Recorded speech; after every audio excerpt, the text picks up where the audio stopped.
TCI Sports High School Football Game of the Week.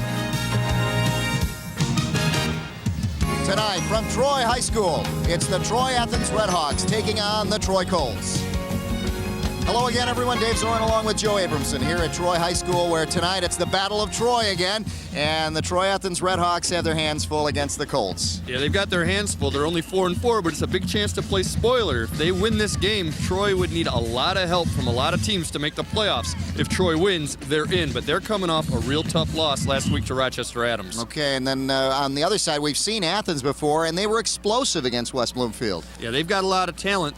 The only problem they might have is that they're just not as big, and there might be that factor of not having any confidence. These guys have never beat the Troy Colts going back to middle school. We're talking about the seniors now. They do realize that this is their last chance. They're going on to college next year, so they want to beat them at least once. Believe me, they're fired up. But Troy, hey, they were ranked second in the state until that loss last week, and they were down 22-0 at halftime, came back to tie it up before losing in overtime. Gary Griffith says they've had a great week of practice. They're fired up. They want to make it to the playoffs on their own. They don't want help.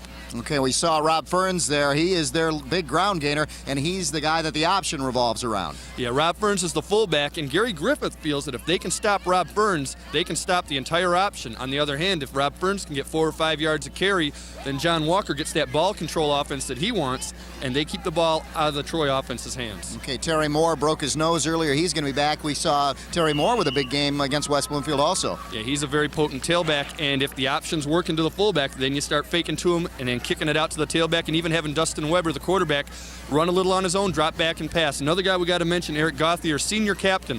First game of the season tonight for Eric Gauthier. They weren't sure he was going to play at all. He broke his foot in the preseason. He's a senior. He's going to get to play a game in his senior season, so got to give him a little credit for that. Yeah, and what a game to come back on. On the other side, the Troy Colts, well, they had a great season up until last week. A tough loss. Yeah, they, like we said before, 22-0 down to Adams at halftime. A great comeback, but then losing in overtime. We thought they were going to cruise to the playoffs. All of a sudden, they've got to win this game to ensure a spot. They do have a chance if they lose, but like Gary Griffith said, hey, if you lose your last 2 games, you don't belong in the playoffs, and even if you qualify, they ought to tell you you're not invited. That's Gary Griffith's opinion. So as far as he's concerned, if they don't win tonight, they don't belong in the playoffs. They should lose in the first round and be kicked out. They want to win this game, going with some momentum, get to Catholic Central, who knows, maybe get to the semis and take on Adams again and get a little revenge. But, hey, he wants Mike Clinton and Tim Freilich to get things going for that offense. Yeah, but let's talk about Mike Clinton now. The offense revolves around him. The defense got to come up big, but so does Mike Clinton offensively. Yeah, Mike Clinton's one of the best quarterbacks they've ever had at Troy. In terms of being a passer, they've had some other great athletes like Kyle Rance, who's now playing tight end at Michigan State, and that kind of tells you he's playing tight end. This guy's a quarterback. He's also a great basketball player, as is Freilich. He's one of the top 4 or 5 quarterbacks in Oakland County statistically, and who knows, in terms of talent, he might just be the best quarterback around.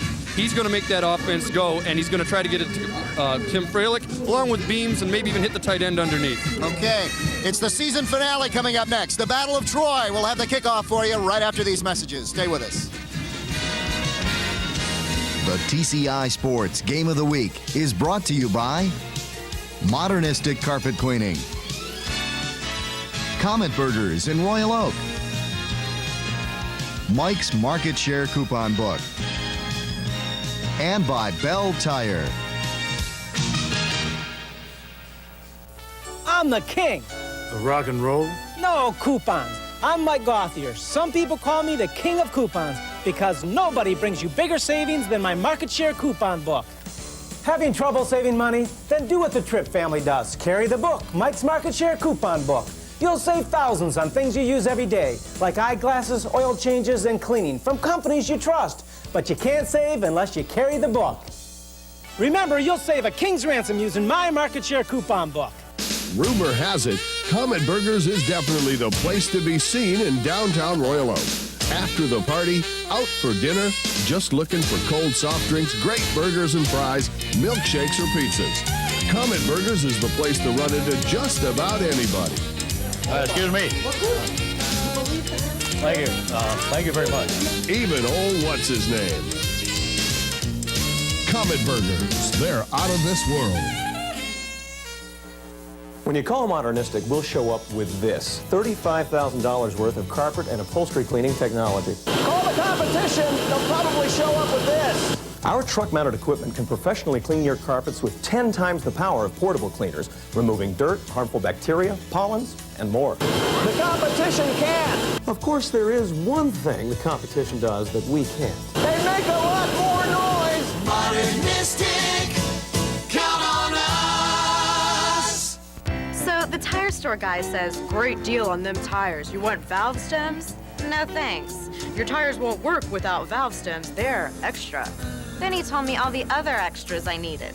So guess what happened to my great deal on them tires? Only Bell Tire gives you out-the-door pricing. You get the guaranteed lowest price, and at Bell Tire, it's the total, complete, everything's included price with absolutely no extras ever. Bell Tire. Nobody comes close, nobody's closer.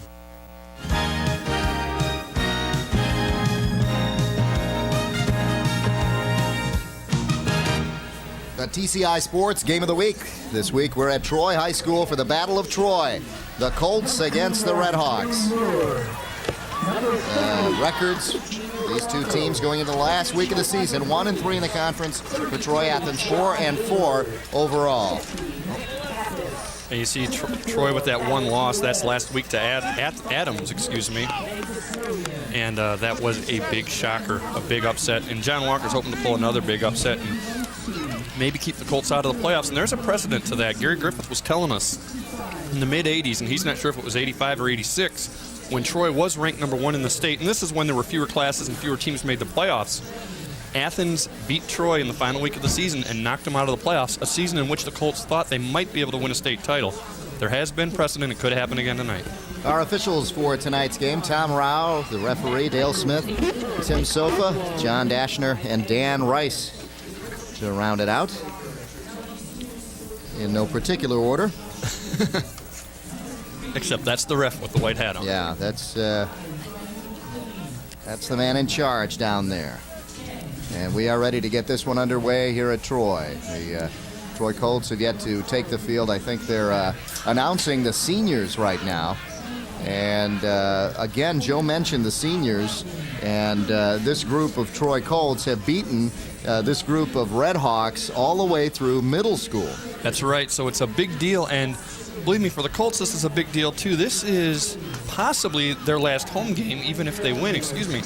They have a chance at a home game. If they were to stay ranked second, which is where they are in their region, they would host a game next week. But you just don't know if a team in third beats a team with a better record than Athens or how your other opponents do. This is all computer rankings and things. It may be the last time they play on this field. For this season. Not for the seniors. It's the last time they play on this field ever. For the seniors, yeah. And that's why they introduce them and make it a big deal. Yeah. And it is such a big deal. Both bands are going to play at halftime. This is a big rivalry. Troy versus Troy Athens, and so many things can happen. As Joe mentioned, some upsets. And on the other side, you see John Walker looking on, coaching his Red Hawk team. Yeah, you know. And he didn't even know the ramifications. I don't know whether he was playing that with us, but he said, well, I didn't know that. We asked him, are you guys looking to maybe try and keep Colts out of the playoffs? And he goes, I didn't even know about that until someone else mentioned it. And meantime, we asked Gary Griffith if they think that Athens is thinking that way, and he said, oh, of course they are. Believe me, the crosstown rivalry is enough. You know, you throw out the records when they play each other, as we always say, but there's a little extra incentive, I think, to try to keep these guys out of the playoffs. And we are about to get underway. Rob Ferns back to receive, the leading ground gainer offensively.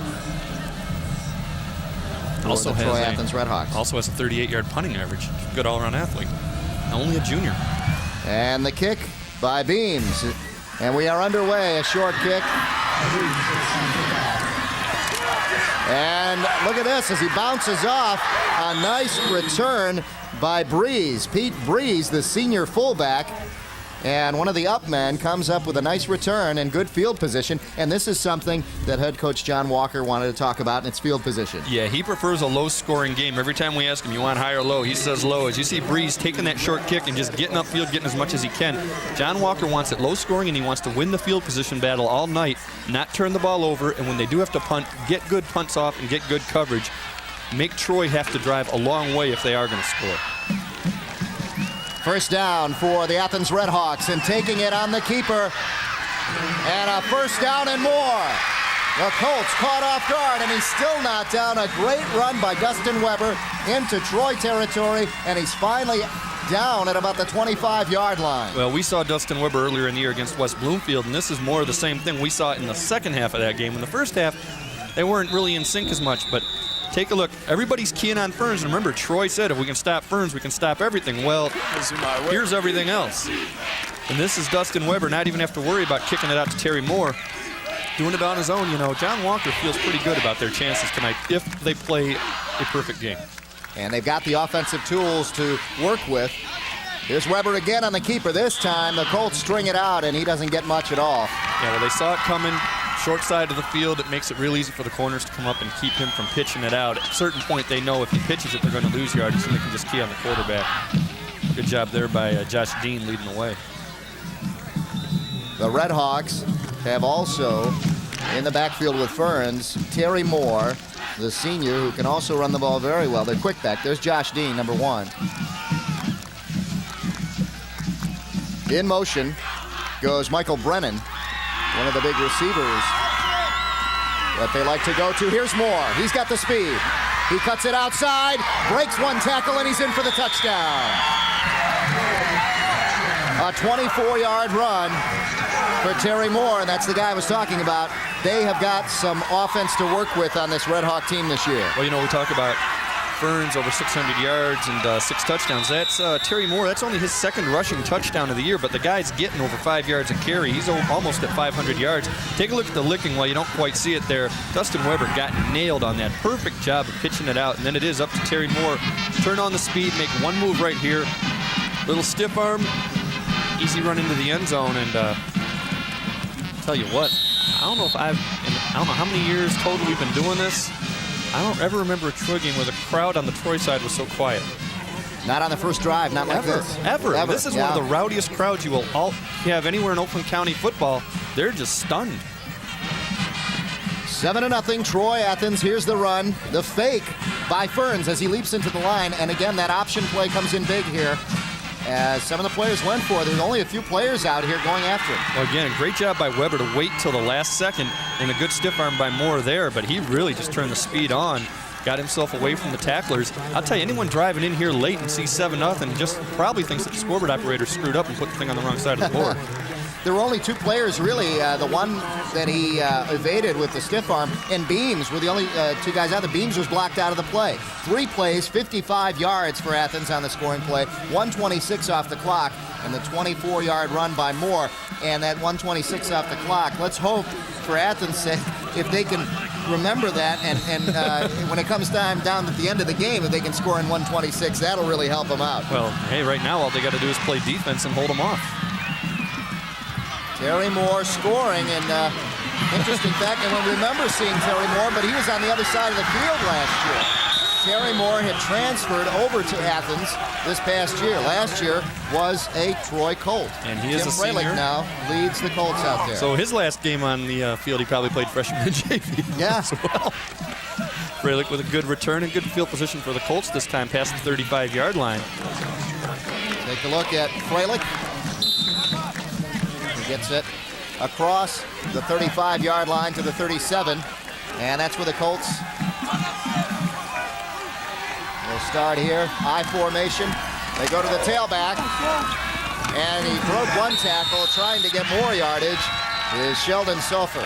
Sofer having a pretty good season. Yeah, Sheldon Sofer, 425 yards, 8 touchdowns, almost 5 yards a carry. And he's been the best part of their running game. It's not a star running back system by any means at Troy. It's running back by committee, especially at the fullback. At the tail, most of the time you see Sheldon Sofer. Athens, though, I think they don't mind if they can just limit him to 4 yards and maybe blitz the quarterback a little. I formation again for Clinton. Clinton to throw, almost intercepted. And a great play down there by number 21, Terry Moore. So Terry Moore, a little bit of revenge here against his old teammates. Tell you what, you're Terry Moore and you're a transfer, and you never know why a guy transfers. But you're sitting there thinking, if I don't leave Troy High, I'm looking at the playoffs. Because I'm at Athens, I'm not going. Well, I'm going to make sure they don't go either. Kerry Moore did a great job. We saw him earlier against West Bloomfield, offensively and defensively in that game, and comes up big here already early in this game both ways. Well, remember this, he does know the playbook. Yeah. I mean, he will recognize routes that are being run out there. Good point. 3rd and 6 and a big third down conversion coming up for Troy. And they go to the running back, and he may have it. He may have it with forward motion. Sofer again on the carry, and I think he may have it. Let's see. They're going to measure on this one. Tell you what, Nick Pappas just drilled him, and he stayed up, spun around, and got 3 yards after the hit. And it's all a matter of the spot, and from here it looks like he got it. And I don't know if the officials are going to call for a measurement or not. They are, yeah. It's too close. Yeah, I think he got it. I think he got it middle of the football. Yeah. I'm saying middle of the football. I don't know by the mark, but I think he did get it initially. Right there. Yeah, okay. Kind of like that line they have on the screen in the Sunday night game. I love that. You know, I usually don't like all that junk, but I like that one. That serves a purpose. I like that, doesn't it? Yeah. And it doesn't get in the way. See if Pat Collar can do that for us next year. He's got it. I'm wrong. Yeah. On the entire football. That's why I'm not bumming wire. Here's a look at this run, and a great run here by Sofer. 50. Watch 50. Pappas right here drilling, and he stays up right there, spins around, and gets the first down. That's a great job of running by Sheldon Sofer, and that's why Gary Griffith kind of cringes when people say, hey, Troy's not as good a running team as they used to be. And he just totally disagrees with that. He says, hey, no, we're maybe more well-rounded, maybe more by committee, but it's a very effective running game. Colts on the move. Again, they go to Sofer. And again, he picks up good yardage. And it'll be 2nd and about 4 coming up. Yeah, and this is an offense that looks very motivated, and I think that Terry Moore's touchdown, as quick and seemingly easy as it came, might have been a wake-up call for the Colts. Especially after last week. Yeah, they're just real methodically going downfield. Remember, the big story for Troy offensively this year has been the fact that they're more of an aerial attack. Well, aerial attack's not there right now, and I think that's on purpose. They're going to just shove it down the field. In motion goes Beams. 2nd and about 4. And they go again to Sofer. This time, the Red Hawks are right there to stop him. And you can just pick a number right there, 50. Yeah, one of them. You go with Pappas, I'm going to go with Nick Gentry, number 65. Yep. I think he got his legs. And Dan Robert also in there. Yeah, that was good tackling, though, as a team. You see them get right below, stay with him, spin him around, and wait for a few more guys to get to him. And now you have the passing situation. And remember, Mike Clinton is a really good athlete. You roll him out. 2 receivers to the right side. If they're not open, he can get the first down with his legs. Heading out there, Sofer in motion. Single back. 3rd down and passing down for Clinton. Clinton rolls out, has his man open in the flat. It's Beams for the first down. And into Red Hawk territory. Yeah, you know, we talk a lot about Freilich, and with good reason. The guy's caught 41 passes, 8 touchdowns. But Mark Beams, this is his 23rd catch of the year. He's only got 1 touchdown. He's done a real solid job for them. And it's kind of funny at Troy over the years, they don't throw it much, but they always have good wide receivers. And they are always traditionally real good downfield blockers because usually that's all they're doing. Now they actually get to catch the ball. Yeah, they have those tall receivers with good hands. In motion Beams. Just picked up the first down for the Colts. Clinton may be running out of time. He better hurry up and snap it. They do. They go to Sofer and they stop him. Well, I think Clinton checked off, and whatever he checked to didn't work.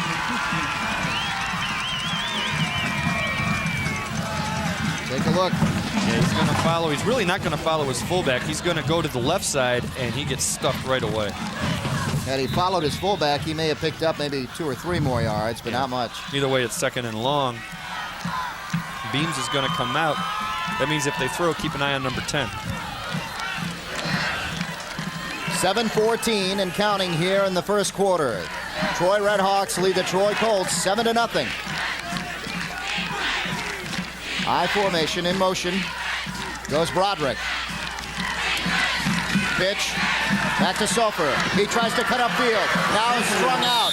And a good tackle down there by number 44, Michael Brennan. I'll tell you, a great tackle by Brennan when you consider that the blocking was there for that play. They had it set up perfectly, and he still was able to make the tackle. Take a look. Lead blocker there, number 49. That's Matt Graves. He gets a guy, offensive lineman, gets a guy, that's Jared Abro, and still Brennan's able to come through. Brennan, not the leading receiver on the team, by the way, offensively for Athens, but the leading touchdown catcher. He's got 8 of those. Right. The leading reception man is Paul Hayes. Beams in motion, third and another passing down for Clinton.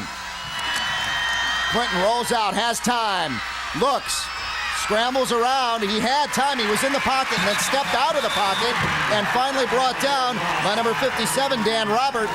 And Athens really did a number on Troy. They did not give up. They were bending and kept forcing that third down. Well, I'm going to tell you what happens here. He's scrambling around, and Robert gets the sack basically because number 43, Scott Searing, I think at this point assumes he must have got rid of the ball.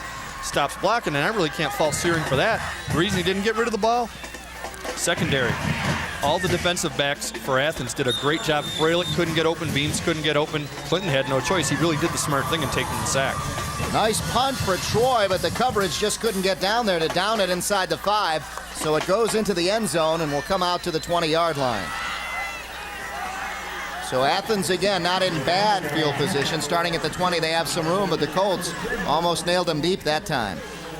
But what a big stand for the defense of the Redhawks. They were bending. The Colts had brought it down, and then they kept forcing the third down plays, Joe. I'll tell you, you'd be hard-pressed to convince somebody which team is 7-1 right now. Yeah. Keeping it on the quarterback keep. Dustin Weber has a first down. Dustin Weber's just running that option to perfection, and the funny thing is, we've talked in the pregame about Rob Burns. Gary Griffith talked to us in the pregame about Rob Burns. Rob Burns hasn't done anything but block yet. And not that that's not important, he's done a pretty good job of that. They haven't gone to their main guy on offense. What happens when that starts going on? Yeah, Dustin Weber, 11-yard run, picks up the first down. Ball out across the 30-yard line. 3 carries for Weber for 41 yards, and he's the leading ground gainer. In motion, Bill Sharkey.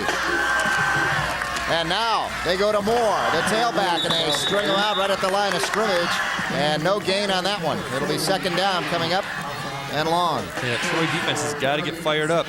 And we asked Gary Griffith, what kind of week of practice did you have? He said tremendous. It was a great week. And you think it would be when you're as good a team as they are and you come off of a tough loss like they just had. You've got to be motivated to come out and really kick some tail. Pardon the expression. Yep. But, they really haven't done it yet until that play. Matt Kroge defensively. Watch him. He's got a big job against Dentry here tonight. Nick Dentry, 6'1", 245, going up against Kroge, 6'1", 200. Here's the pitch. Goes back to Moore. Moore has room outside and finally brought down. Again, Dustin Weber waits till the last second before getting nailed by Brad Wright. That allows Terry Moore to get about 3 or 4 yards for free, and then it's up to him to make some moves. This time, Beams was there for him, along with another one of his defensive guys. But and that's a guy we don't have on our roster. Oh, yeah, it is, John Fuller. I'm sorry. John Fuller helps him with the tackle right there. Still, Dustin Weber is just running that option to perfection, and still see if Ferns gets involved real soon. Here we see the third down conversions. Athens yet to go to a third down. Troy has made 2 of 3. Going to the air, Weber has time and now runs out of time. Goes to Moore down the sideline, and the first flag of the game is thrown. Well, I want credit. Forget those guys that made the tackle. Let's give credit where it's really due to Joey Cageboot and Mark Beams. Reason that sack happened, because they wouldn't let the guys downfield get open. Same thing that Athens did to Troy on third down before. The Troy defense played it perfectly. They had Clinton pinned, or rather Weber pinned, excuse me, and Weber had nowhere to go but to Terry Moore, but they had Moore ready. And now, why do you have holding there? Again, because the quarterback's sitting there. He's got plenty of time, but there's no one to throw to. And he's real smart here. Don't force it and get an interception. But by now, you've got to unload it. And at this point, an offensive lineman can't block for 5, 6, 7 seconds like that. He's got to hold. There's where the flag comes down. Yeah, number 44 for the Colts, Scott Broderick, did a good job, the junior. He held his ground and waited for that throw to go to Terry Moore. He knew it was coming. Ferns back to punt. His 35-yard average will be tested here. Hits at about the 44 and bounces inside the 30. And a good roll for Athens as it pins Troy back inside the 25. So a great break for the Athens Redhawks, and something, again, John Walker talked about, field position, and a big break again. Yeah, that'll help with the punting average, and exactly, John Walker said we can't allow a team with an offense like Troy has to have 30, 35-yard touchdown drives. If they're going to score, they got to go 70 yards, and that's what they're going to have to do here. They're going to have to go 76 yards. And notice what they did on their first drive. They stalled out. They kept forcing that third down, and let's see if the defense can do it again for Athens. Colts still have to get their offense going. They are 2 of 3 in third down conversions, but they've really got to get going here. And it is on the carry, the fullback. And number 44, Broderick. Scott Broderick on the carry. Yeah, I really expect to see Troy open this thing up a little bit more. Athens, I think, even though Troy's got the reputation this year of having that better passing attack than usual, Athens seems to be saying, you know, bring the passing game on. We're still not going to let you run on us. 2nd down and 8 now for the Colts. Colts playing catch-up here in the first quarter. Clinton to throw on 2nd down. Has his man? No, incomplete. Looked like it was intended for Tim Freilich, number 10, coming across. Yeah, you know, I thought, like you said, looked like, because you don't know if he overthrew Freilich or underthrew Beams. 2 guys really in the same line, but again, same problem he had before. Neither guy's really open. This time he just decides to avoid the sack, throws it kind of low where only his guy can catch it. But really, those D-backs, again, led by Terry Moore, doing a great job of not letting the Troy receivers get open. 3rd down and 8 now for the Colts, and again, the Red Hawk defense is forced to 3rd down. They've done a good job of holding the Colts on their first 2 plays. Clinton rolling out. He has room to run, but throws and has Freilich open. Oh, Freilich has Burned Moore for a touchdown. That's the first time they rolled to the short to this side, and I think Freilich came all the way from the other side, and he hit him, and he did do just what you said. He burned Moore for 74 yards.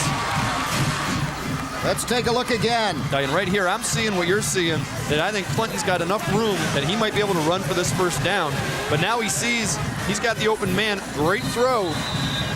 Off his opposite foot, hits his man in stride, and Tim Freilich, again, one of the best receivers in Oakland County, gets his 9th touchdown catch of the year. The extra point is good, and we've got a tie game here in the first quarter with 2:23 left. And that quiet Troy crowd is quiet no more. Yeah. Well, lightning strikes here. Clinton to Freilich for 74 yards, and the Troy Colts tie it up just like that. Well, Athens was doing a great job defensively. They were holding them on those plays, and then this lightning strike here. 3 plays, 76 yards, 53 seconds off the clock on the touchdown reception by Freilich. I'll tell you what, when you roll them out like that, and you've got a good athletic quarterback, an average quarterback doesn't make that throw because you're rolling left and throwing with your right arm, and you've got to make kind of a funny turn. A good quarterback, which Clinton is, usually prefers that over rolling to his right, because when you roll to your right and throw, you throw across your body, and you end up heaving it left of the receiver. When you do what he did, you're forced to square your shoulders up and throw it properly, and that's what he did. He got it right in stride to his receiver, and it's up to Freilich to outrun Moore. All tied up at 7-7 here in the last week of the regular season. A great night for football. The weather has just been terrific all season long here on Friday nights. The kick is deep. Burns will let it go into the end zone. It'll come out to the 20. Let's go down to Pam Gray talking to Tim Freilich's parents. Hey, thanks, guys. I'm right here with Mr. Freilich. How important is it for your son to win this game tonight to get into the playoffs?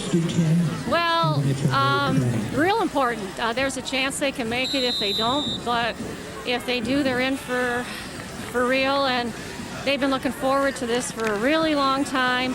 Mike and Timmy, Mike Clinton, the receiver, and Tim have been receiver, quarterback since middle school. They're good friends, and this has been their dreams, to be here under the lights, playing against their rivals, the Red Hawks, and to beat them, of course. Okay, thank you so much. I'm sending it back up to you guys. Thanks, Pam. The play is incomplete there, as we saw the reception made by the receiver, Sharkey, but it was out of bounds on the throw by and Weber. He's covered pretty well, too, by Derek Weghorst, and I think Beams might have had something to do with that, too. And Weber's just running a corner route with him. Really a perfect play, except that just misses getting in bounds. And that, I'll tell you what, it was a lot closer than it looked from up here. That was just a matter of inches. Yeah. Pam Gray in the stands doing a great job as Freilich catches the touchdown. Why not get Mom? That's right.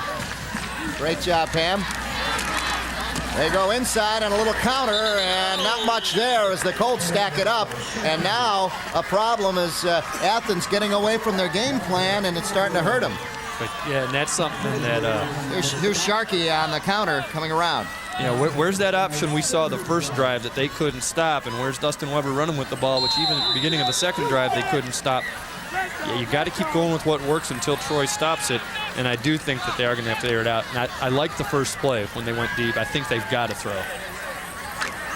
But now they've got a third and a long 12 coming up. There's Bill Sharkey on the side, a junior getting a lot of playing time.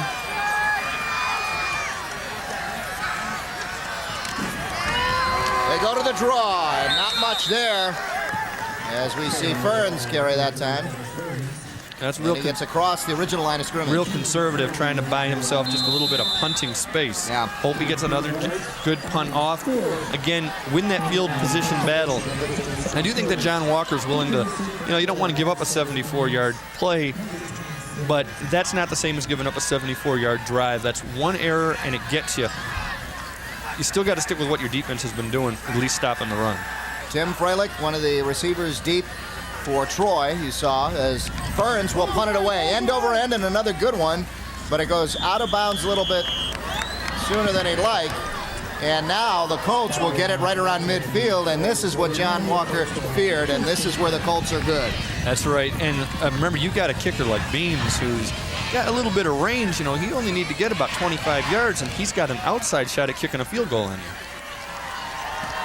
So Mike Clinton and the Troy Colts. John Walker concerned right now as the Colts are about 51 yards away from another score, and that is what has him concerned right now. Well, I think right now all he had to do on the defensive side was tell his corners, hey, don't forget those receivers, cover them, because everybody else is flushing him out. They're stopping the run. If you just keep those guys covered, you can beat these guys.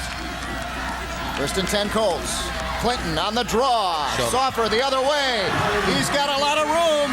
And a great play call for the Colts as Soffer still on his feet and down the sidelines inside the 15-yard line. Unbelievable play. That starts out looking like the same play they scored the last touchdown on. Take a look at this thing. They're coming here to the left, and then he breaks it off to the right because all the flow is coming this way. I actually thought he shovel passed. I blinked, and I figured he must have shovel passed it to him, and he really did give the draw. He took an angle on that he was already rolling out to pass when he handed it off. The linebackers all went with him, as did the D-backs, and that's why it took them so long to get back and make the tackle downfield. Yep, the 37-yard run by Soffer gives him 55 now on 7 carries. And the Colts even closer to getting another 6 on the board. Soffer again on the carry.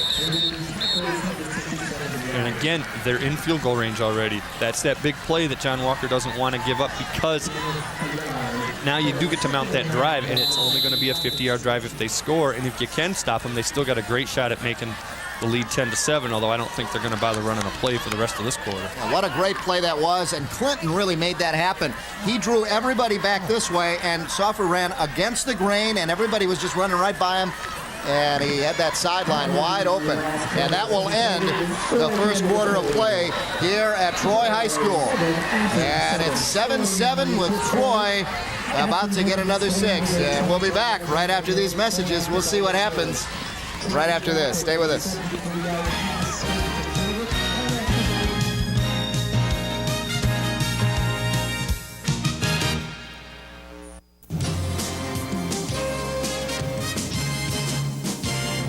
On the Master Anglers, we bring you the hottest fishing action around the state of Michigan. From tips and techniques to advice and stories from the pros, the Master Anglers gives you the info you need to catch the big ones. Plus, it's just plain fun. That's the Master Anglers, Thursday nights at 8 on TCI Channel 63.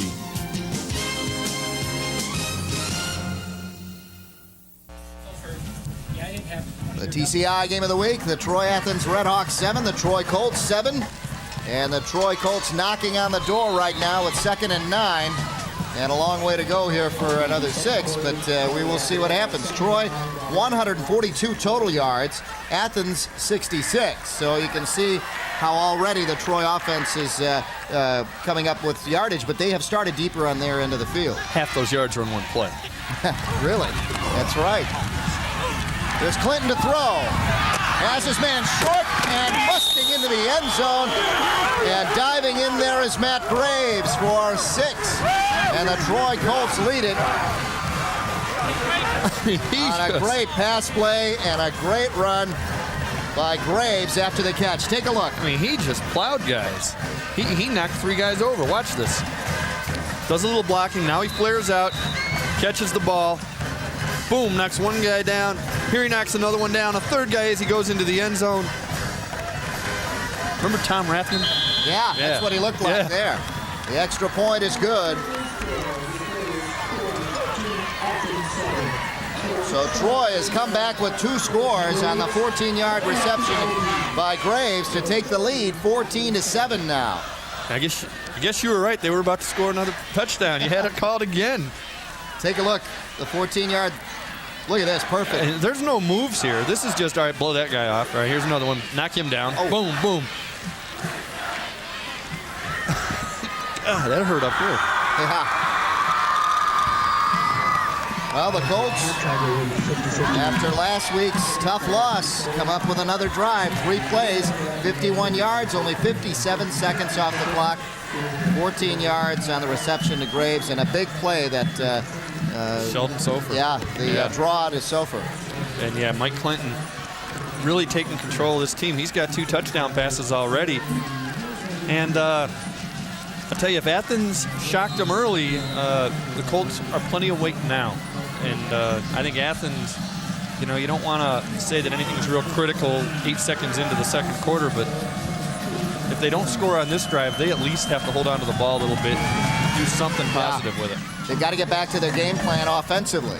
This ball will trickle out of bounds right at the goal line. Boy, that'd have been a heck of a punt.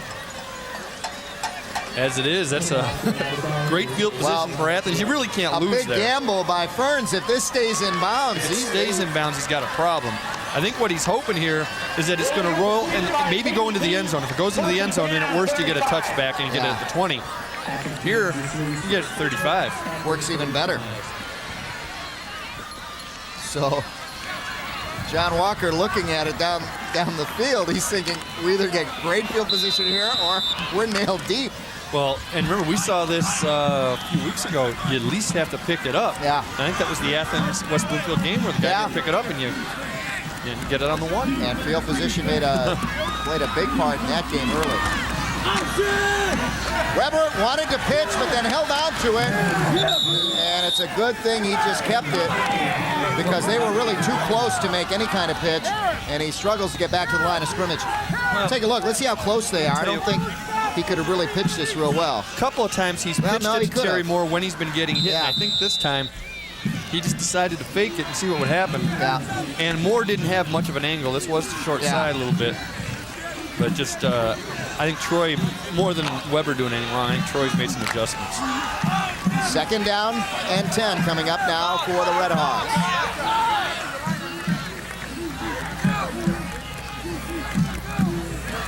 Redhawks and Brennan in motion. They go to the dive with Burns. The ball is loose.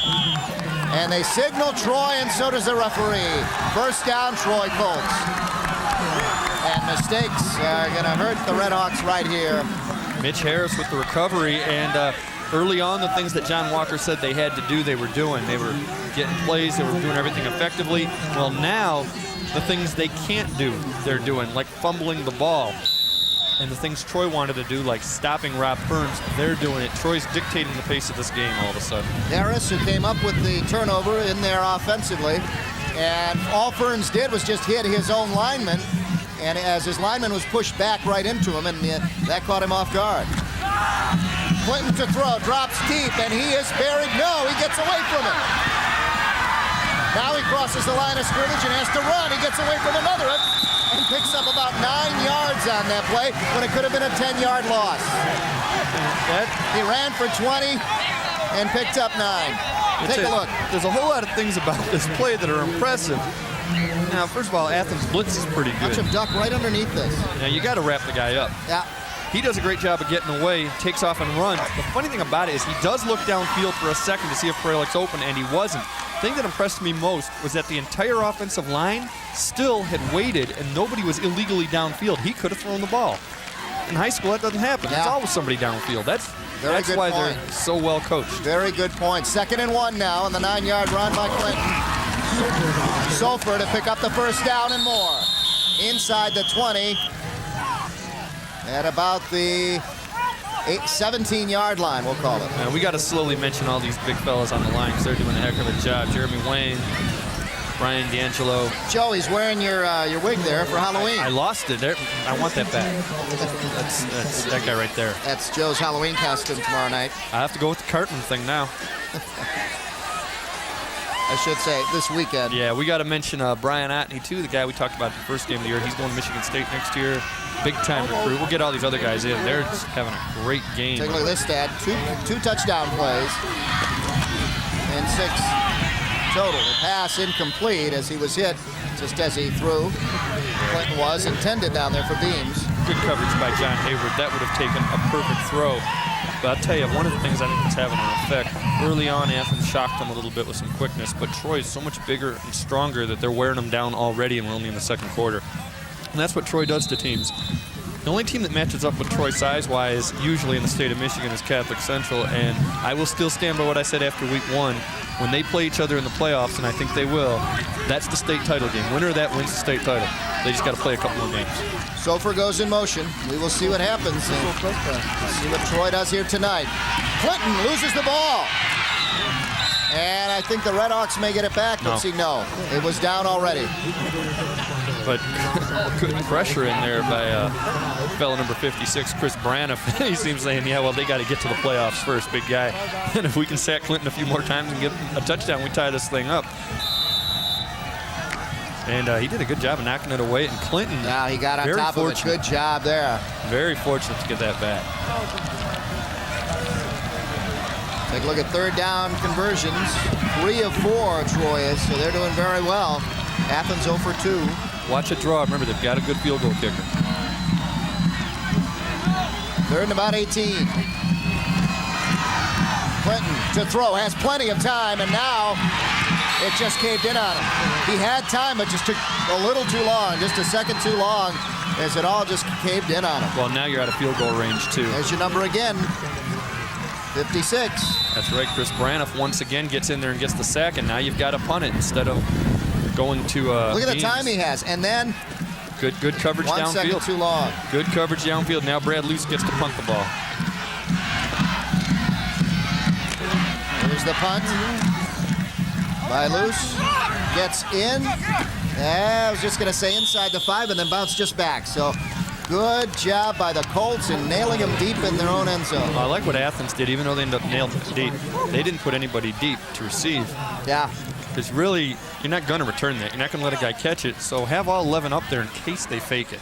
Great opportunity to fake it there when you're around the 35, 40-yard line. Yeah, especially a team like Troy that can afford to give the ball up at that part of the field. And let's, again, don't want to get carried away too much, and myself especially, talking about state titles already. They're only down by a touchdown. They score in this possession. We got to tie a game. Troy Athens, 3 sacks for 26 yards, so defensively they've done a good job there. And getting Clinton. Here's a slant pattern, and it works well for Athens to get him out of that end of the field there. Complete to Sharkey. Take a look. Sharkey split right and does a quick slant in here. Yeah, this is the pattern we saw them running more than anything else in the warm-ups. And it is a way to get underneath that defensive secondary. Hey, 2nd down and 2, 2nd down and 3, you take that all day long. Good 7-yard gain there. And Athens moves the ball up across the 10-yard line to about the 13-yard line.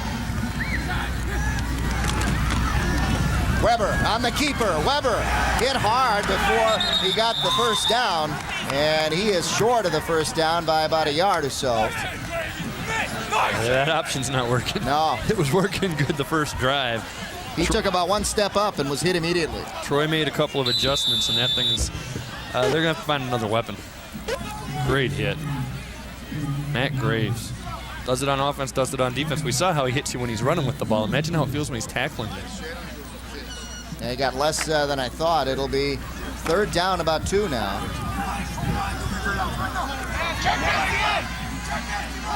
Let's see if the Colts can hold him here. Redhawks, Ferns, trying to twist his way for a first and won't get it.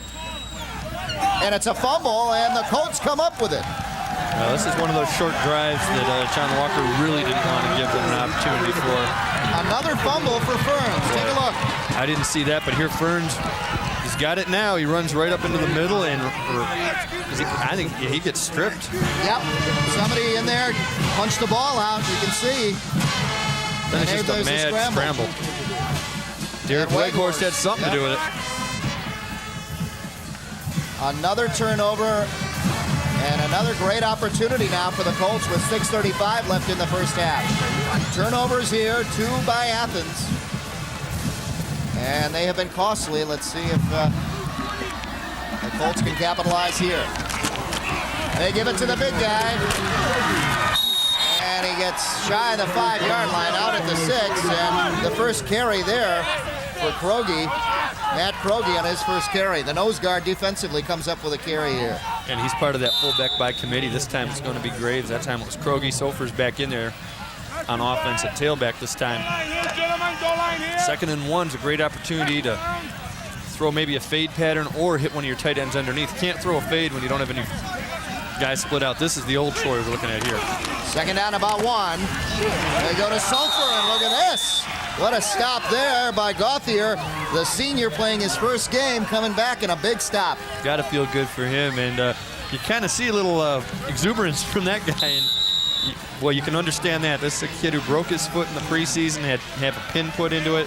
And this is his first game and last game of his senior season, and he makes a big tackle.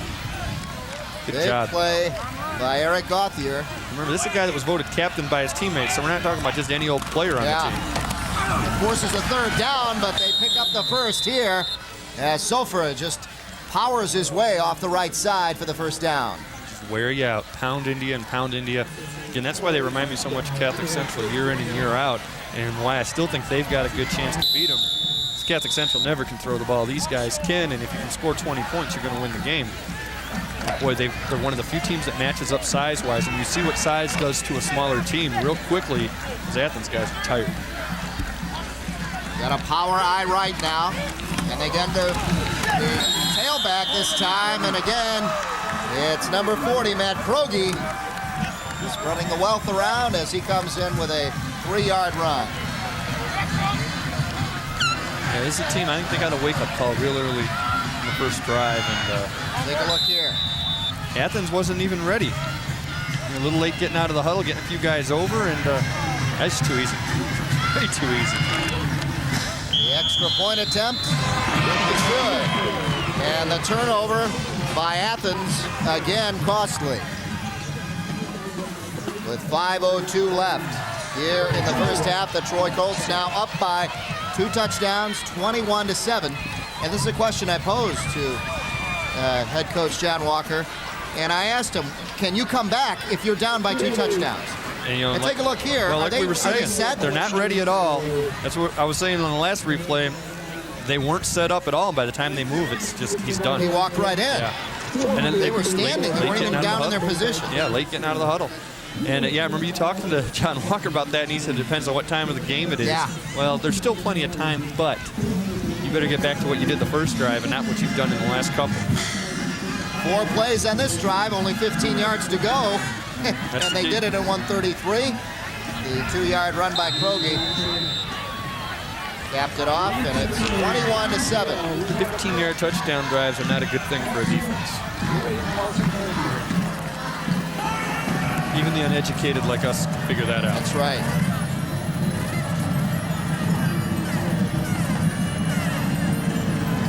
Kick by Beams. Low line drive kick. Picked up by Burns. Burns brings it out across the 25. Close to the 30, about the 28-yard line. And Athens will start there. Yeah, this time the kick's not strong enough to get into the end zone or to get out of bounds. Burns still gets it out close to the 30-yard line. Gives him decent field position. You know, you like to say that, hey, they've got to get him going on offense. I don't think they can, to be honest with you. Gary Griffith, he really feels as long as they stop Burns, they're going to stop everything else automatically. I don't know if John Walker would agree with that or not, but I almost think you have to stop worrying about him right now unless you can get it to him through the air. Unfortunately for Burns, it's been 2 fumbles on his play that have cost him. They're going deep. Intercepted. Intercepted by Mark Beams.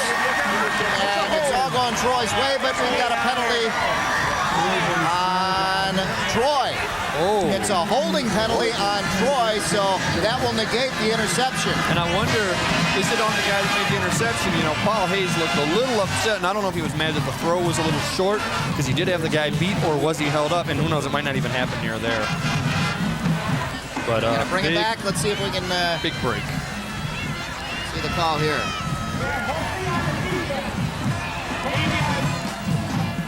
Plus it's 10 yards, so it's automatic first down. Yeah, automatic first down. So a big break here for the Red Hawks. Take a look. Now where the flag was thrown, though, it was close to the line of scrimmage. That's why I don't know if it's downfield where we're looking. Might have just been a guy holding up a tight end trying to get out. I don't think it was Beams committing the penalty. And no, I think Hayes the flag would have been thrown further downfield. This was thrown on the line of scrimmage, so you've got to wonder what kind of holding. Well, I even wonder, was it the play-action fake? Did they hold up the back going through, which really is normal if that's the case, because you tackle the guy, you think he has the ball. It might just have been that the official threw the flag to the wrong spot. Whatever it is, big break for Athens. Athens continues their drive now, negating that interception by Beams. The handoff, and a good run there, and a name we haven't called, and that's some speed shown there by number 30. That is Uche Nwanko. Uche Nwanko, easy for you to say. Yeah. Nice Uche Nwanko, the senior. Nice tackle by John Fuller. If he doesn't make this tackle, Nwanko might have a touchdown. Right about here, you start thinking, you know, there's a little bit of space there, and Fuller closes up the space. Weghorst was able to get him from behind, but I don't know, John Walker likes this guy a lot. He says he's got a lot of speed. Yeah, 11 yards on the carry by Nwanko. And I go to the air, the slant in again, and it works for another 7 or so. But he paid the price. Well, Sharkey got hit, crunched up there. Yeah, Josh but Dean Troy paid Cole the price. is down, yeah. Josh Dean paid the price too. And take a look here. Sharkey's going to step in front on the slant, catch the ball. Fuller's going to hit it, and then Dean comes up high, and I don't know. Yeah, helmet to helmet. Yeah, and that stings. Yeah. So Josh Dean is down. The senior, 6 foot 230. Linebacker going in there. And it looked like his head hit first, then the shoulder pads hit afterwards. So I think the initial impact was taken by the head. Yeah, that was and we just hope that it's not a severe injury. Take a look as I believe his head hits first. Watch his head. Watch his arm too. Yeah. I don't know if his arm got under. You see, he's holding his shoulder and his arm. I think he might have just froze up his shoulder and look at the way he's holding. Yeah, good. Well, at least we're glad it's not a head injury. But boy, and that it is. You sure hope it's not anything bad on the arm either, though. They need this guy for the playoffs. And he went down and landed on it. Well, the Troy Colts are doing well. Let's see who Pam Gray has down there. Hey guys, thanks. I'm here with the Troy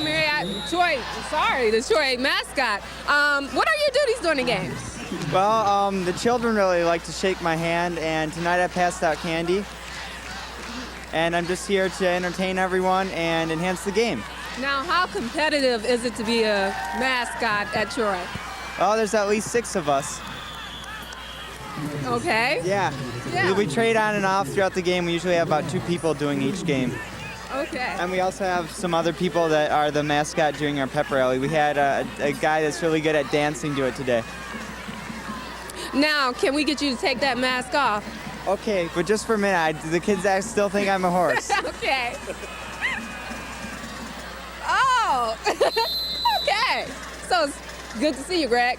All right, thank you. Okay, back up to you guys. Thanks, Pam. That's what Greg Slade looks like. I That's just what hope he one of doesn't the get- 6 mascots looks Yeah. like. And the horse talk. That's the first time we've heard the horse talk. Has Greg seen The Godfather? It's a third down coming up now for the Red Hawks, and they stop Uche and Wanko on that one. I think you got to go for it. And it's 4th down and short yardage. You know, I don't like saying you're only down 2 touchdowns and still the first half. I really think you got to go for it. And that said, I don't think they're going to get it. Well, I mean, when you've got the Colts going against you and the mascot, and Mascot took his head off. That's mascot confidence. took his. You got a mascot that'll go that far for your team. You're going to have to go with the Colts right here on 4th down. You know, right now, John Walker wants to talk about this because I think he realizes, hey, you know, they might need to go for it, but you don't get it. It's not a real short drive, but it's No. pretty good field position. It is real good field position. It's just shy of the 40-yard line, about the 41. There we see our mascot, Mr. Slade, over there. You wonder if by the end of the game he's a little hoarse. 3:09 left here in the first half. Hey, this is our last football game, right? And this is our last football game here for the regular season. But high school basketball action comes your way this winter on TCI Sports. And college basketball as well every Saturday and Monday at 8 p.m. And what That would be Division One. That would be Division One college And who would basketball that this be? year. That'd be the team, Golden? the team formerly known as the Pioneers. The Pioneers, the Golden Grizzlies. The Golden Grizzlies of Oakland U. And that new beautiful stadium that they have. So The stadium to be named later. all right, and great high school action coming your way every Saturday and Monday at 8 p.m.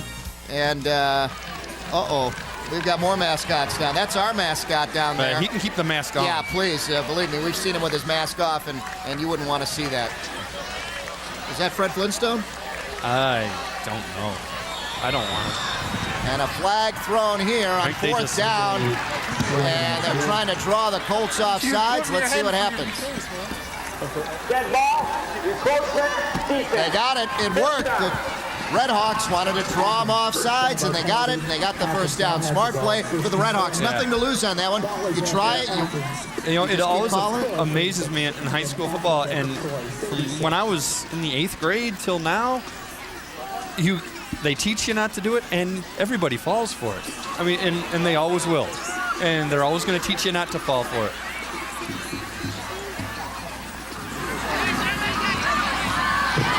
For the Red Hawks, and that's more on the carry.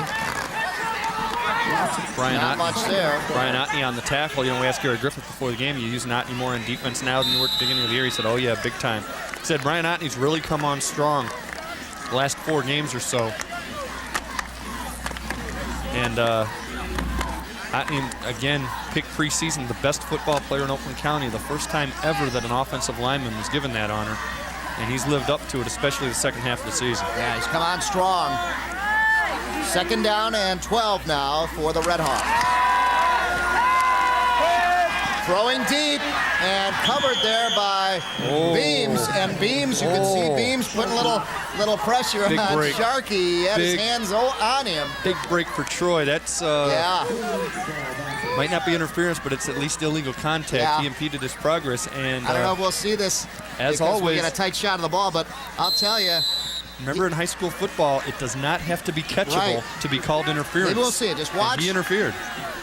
Oh, we won't see it there. He No. wasn't going for the ball. He was impeding his progress. That's interference. Yeah, Beams had his hands on Sharkey and just kind of held him, pushed him back, checking him like a Hand check, basketball. hand check. Like a basketball And it hand was a check. two-hand hand check, and that's Yep. illegal.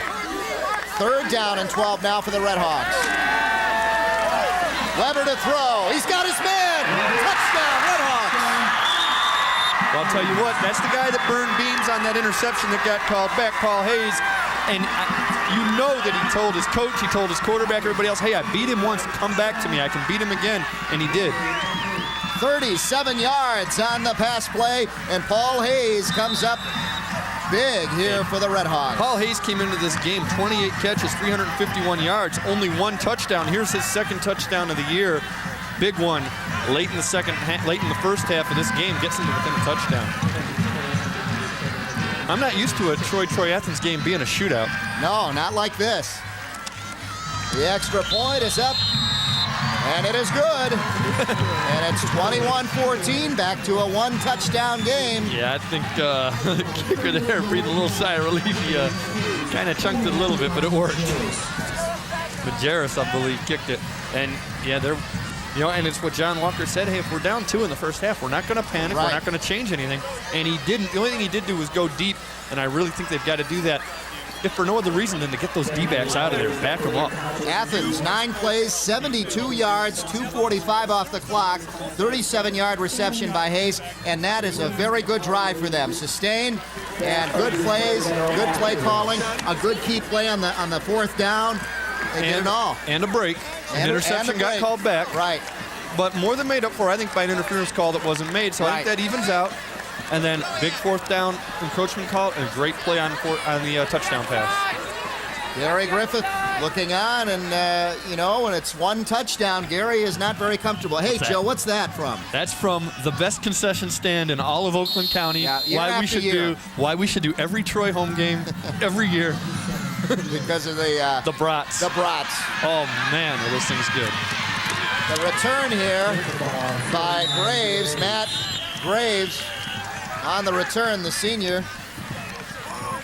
Number 49 on the return. You can see a little grass stuck in the face mask. But yeah, by far the best concession. My God, not even close.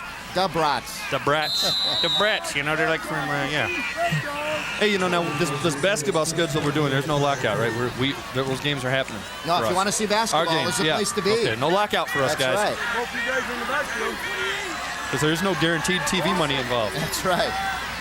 Majerus on the move, and a flag is thrown as Sofer carries for a pretty good gain here on first down, but we may bring this one back. You know, officials are going to talk it over. Illegal procedure on. Illegal procedure against the offense. Yeah, on the Troy Colts. I thought that was supposed to be a dead ball foul, but whatever. It's still gonna makes it first down and 15. First and 15 for the Colts. Number 7, coach. How many brats did you have 3 games? Couldn't see the procedure there at all. We heard somebody say it was number 7. I think it might have been the referee, so it might have been on Beams. Which would really probably be an illegal motion. Yeah. And he is in motion now. Clinton on the draw, gives it to Sofer, breaks one tackle, and this will spring him. Right up the middle of the field, hanging on with Sharkey, and finally that slowed him down enough to bring him down, but he is in Red Hawk territory at about the 47-yard line. Yeah, you know, I don't want to single anybody out, but going to have to here on number 50, Nick Pappas. A couple times he's done this. He's going up to drill the guy, and instead of drilling him, he's just got to make the tackle. He went through to hit him. Now you got to wrap him up and just tackle him. Forget trying to make him hurt or anything like that. Just wrap the guy up. Stop him before you do any of that other stuff. This is what happens when he busts off of you. Clinton to throw, has pressure from behind. Gets it off. And complete to Harris. Harris out of bounds at about the 30-yard line. And the Troy Colts on the move here in the closing minute. Big fella just catches the ball and then runs people over and says, hey, first down for me after this. Gets hit hard, but, you know, hit him hard after a 20-yard gain, no big deal. Mitch Harris, 17 yards. Well, after a big 27-yard run by Sofer, Mitch Harris comes right back with a nice pass play, and we have a timeout down on the field. Mitch Harris, so the Colts on the move, Joe, and they are showing us why they're the team that has to be beat. Yeah, they're, you know, you don't want to say that last week's a fluke because I think that's taking away something from Rochester Adams. I think you just got to say, hey, this is a very talented team who knows how to respond to that kind of adversity. Hey, don't forget, we got basketball, but hey, we still have fishing here. The Master Anglers, Thursday night at 8. They're not locked out either. And guess what? You have the telestrator tonight, so you can do your artwork. Got the big fish here. Big one there. Big That's fish. about that big. About, what, 15 inches? 15? I don't know. That Yeah, it looks about that. And then it's 11. 11. Are those keepers? Oh, yeah. Those are being sold to McDonald's. Big fillets. The Master Anglers, Thursday night at 8. On TCI 63, and hey, there's your host, Mark Gomez. He wears many hats, along with that one that he wore in the shot. No hat. No hat tonight, but he's wearing the cameraman. He was cast. He was trying to haul in the big one. Maybe he caught the horse and he has to throw it back. Ball is at the 30-yard line. He got skills. He does have skills. And rods and reels. 1st and 10 for the Colts. I formation, Sofer the tailback, Graves the up back, fake to Graves, Clinton to throw, and just out of the reach of Sofer's hands. Something wasn't right on that whole play, because when he went to play action, the running back went the other way, which means you're not fooling anybody. Watch him turn left, running back's going behind right, and at that point, it's a little awkward. He still tries to get rid of the ball, real composed, but I think somebody did the wrong thing on that play. Let's see, because Sofer he held his block for a second and released. So well, I just watched Clinton turn right to make this fake, and running back was on the other side. He faked to Graves on that one. Not much of one, but it was there. Anyway, it didn't work. 2nd and 10, and this doesn't work either. Oh, he don't tried pitch to that. pitch it back to Sofer. Sofer wasn't ready for it. Don't do that. It was already whistled dead, and a loss of almost 4 on that. Things can only get way. Trips over his lineman. I don't know if you saw that. So this drive is going well for the Colts, and after the timeout, it's been Take a nothing look but here. mistakes here. Watch him come out. Just let it go. You can see him right here. Step right on his lineman's foot, falls down. The lineman almost stepped on his. Yeah, either way, they just, it's surprising it really doesn't happen more often. It's just bad luck more than anything else. Take a look at passing yardage. Clinton, 115, and Athens, and each team Weber with 46. Each team with most of their passing yards coming on one long touchdown. Yeah. Some long pass plays have helped both teams. Right now, clock stopped at 1:11. 3rd down. Big 3rd down. Big 3rd down coming up, and a show coming your way here on TCI. They're not. Are they locked out? There's no lockout. No lockout on mountain biking. Okay, no lockout. Mountains are still there. Take a look at the only local sports show that focuses on the growing sport of mountain biking. What's up with that guy? I don't know. The helmet. The helmet doesn't fit. I think he looks like Harry Shearer. But it's not. It's Carol Patrick. He's just sitting there going, "Hey man, I'm on TV." Yeah. And Jamie Smith. They'll be hosting the program for you. Back to Troy Clinton under pressure, and this time will not get away as Nick Gentry gets in there and sacks him for a big loss, and it brings up a 4th down. I like what Nick Gentry did. He got away with it a little. Watch what he does here. They come up and sack him from behind. Remember, Clinton's pretty elusive, and he's still on his feet. Now watch Gentry's leg come up and kind of trip him, but it looks like it's all in the process of rolling around and all that. Well, I don't think the guy's ever going to admit to it, and I'm telling you, I'm 99% sure he tripped him. And not blatantly or anything. I think it was a smart play. With what he did earlier in the game, I thought he was going to get away. Yeah. Oh, exactly. And I think that's what Gentry's thinking, too, is I'm going to spin him. I'm going to make sure he goes down. And all of a sudden, 4th down, and Athens has an outside shot of scoring, and they can get the ball back right here. Well, it's all the way back now to about the 42-yard line almost. Yeah, they call a timeout, and better believe if they have a punt block in their special teams playbook, it's going to be on right now. Of course, Gary Griffith, he's part of that special teams. Not part of the offense, but he's part of the special teams. Yeah. Gary Griffith, he is not comfortable in most games, but right now with a 7-point lead, I wouldn't want to talk to Gary Griffith right now. I don't know if Gary Griffith was comfortable after he won the state title. I think he's always worried. Athens adding to their sack total, 4 for 34 yards, and has forced Troy to punt. Yep, again, nobody back to receive, and it was a bad snap. And they do get it off. They got a nice bounce for Athens. It comes back to about the 20-yard line, close to the 20-yard line, with 45 seconds left. So Athens, now pumped up with their passing game, says, okay, give us a shot here with 45 seconds. Well, think back to the touchdown pass to Paul Hayes. It was a 36-yarder. Fact is, that would have been good from 90 yards. He beat his guy deep, and then it's just a foot race. And you got to think they're going to go back to that play. Now, Troy's going to have guys lined up in center field around the 50-yard line, I would think. Doesn't look like it now. They're running straight defense. Saw the high snap to Loose, and that didn't allow him to get a great punt off. So it's just shy of the 20-yard line. 1st and 10, Sharkey in motion. Weber to throw.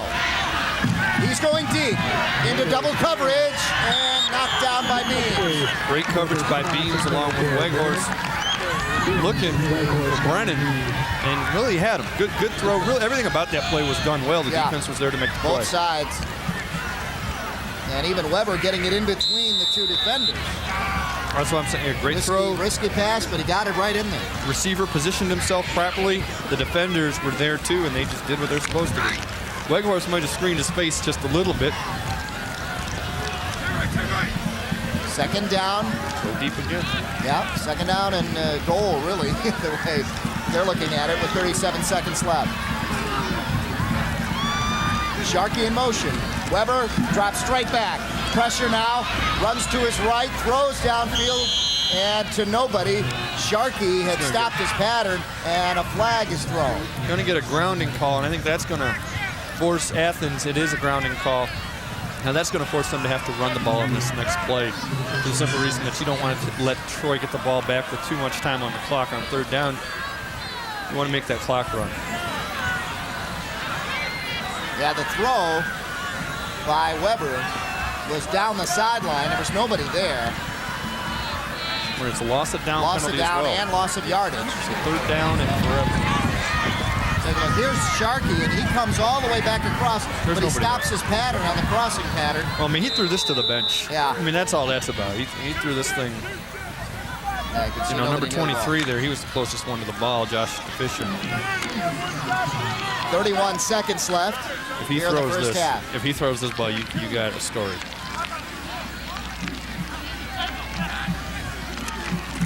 And they go the run. Ferns. Just to kind of run the clock out here. Troy's going to use the timeout because they want to get some. Sure. Remember, they got a decent field goal kicker. Yeah. You get a bad punt here or a bad snap, a lot of things can happen.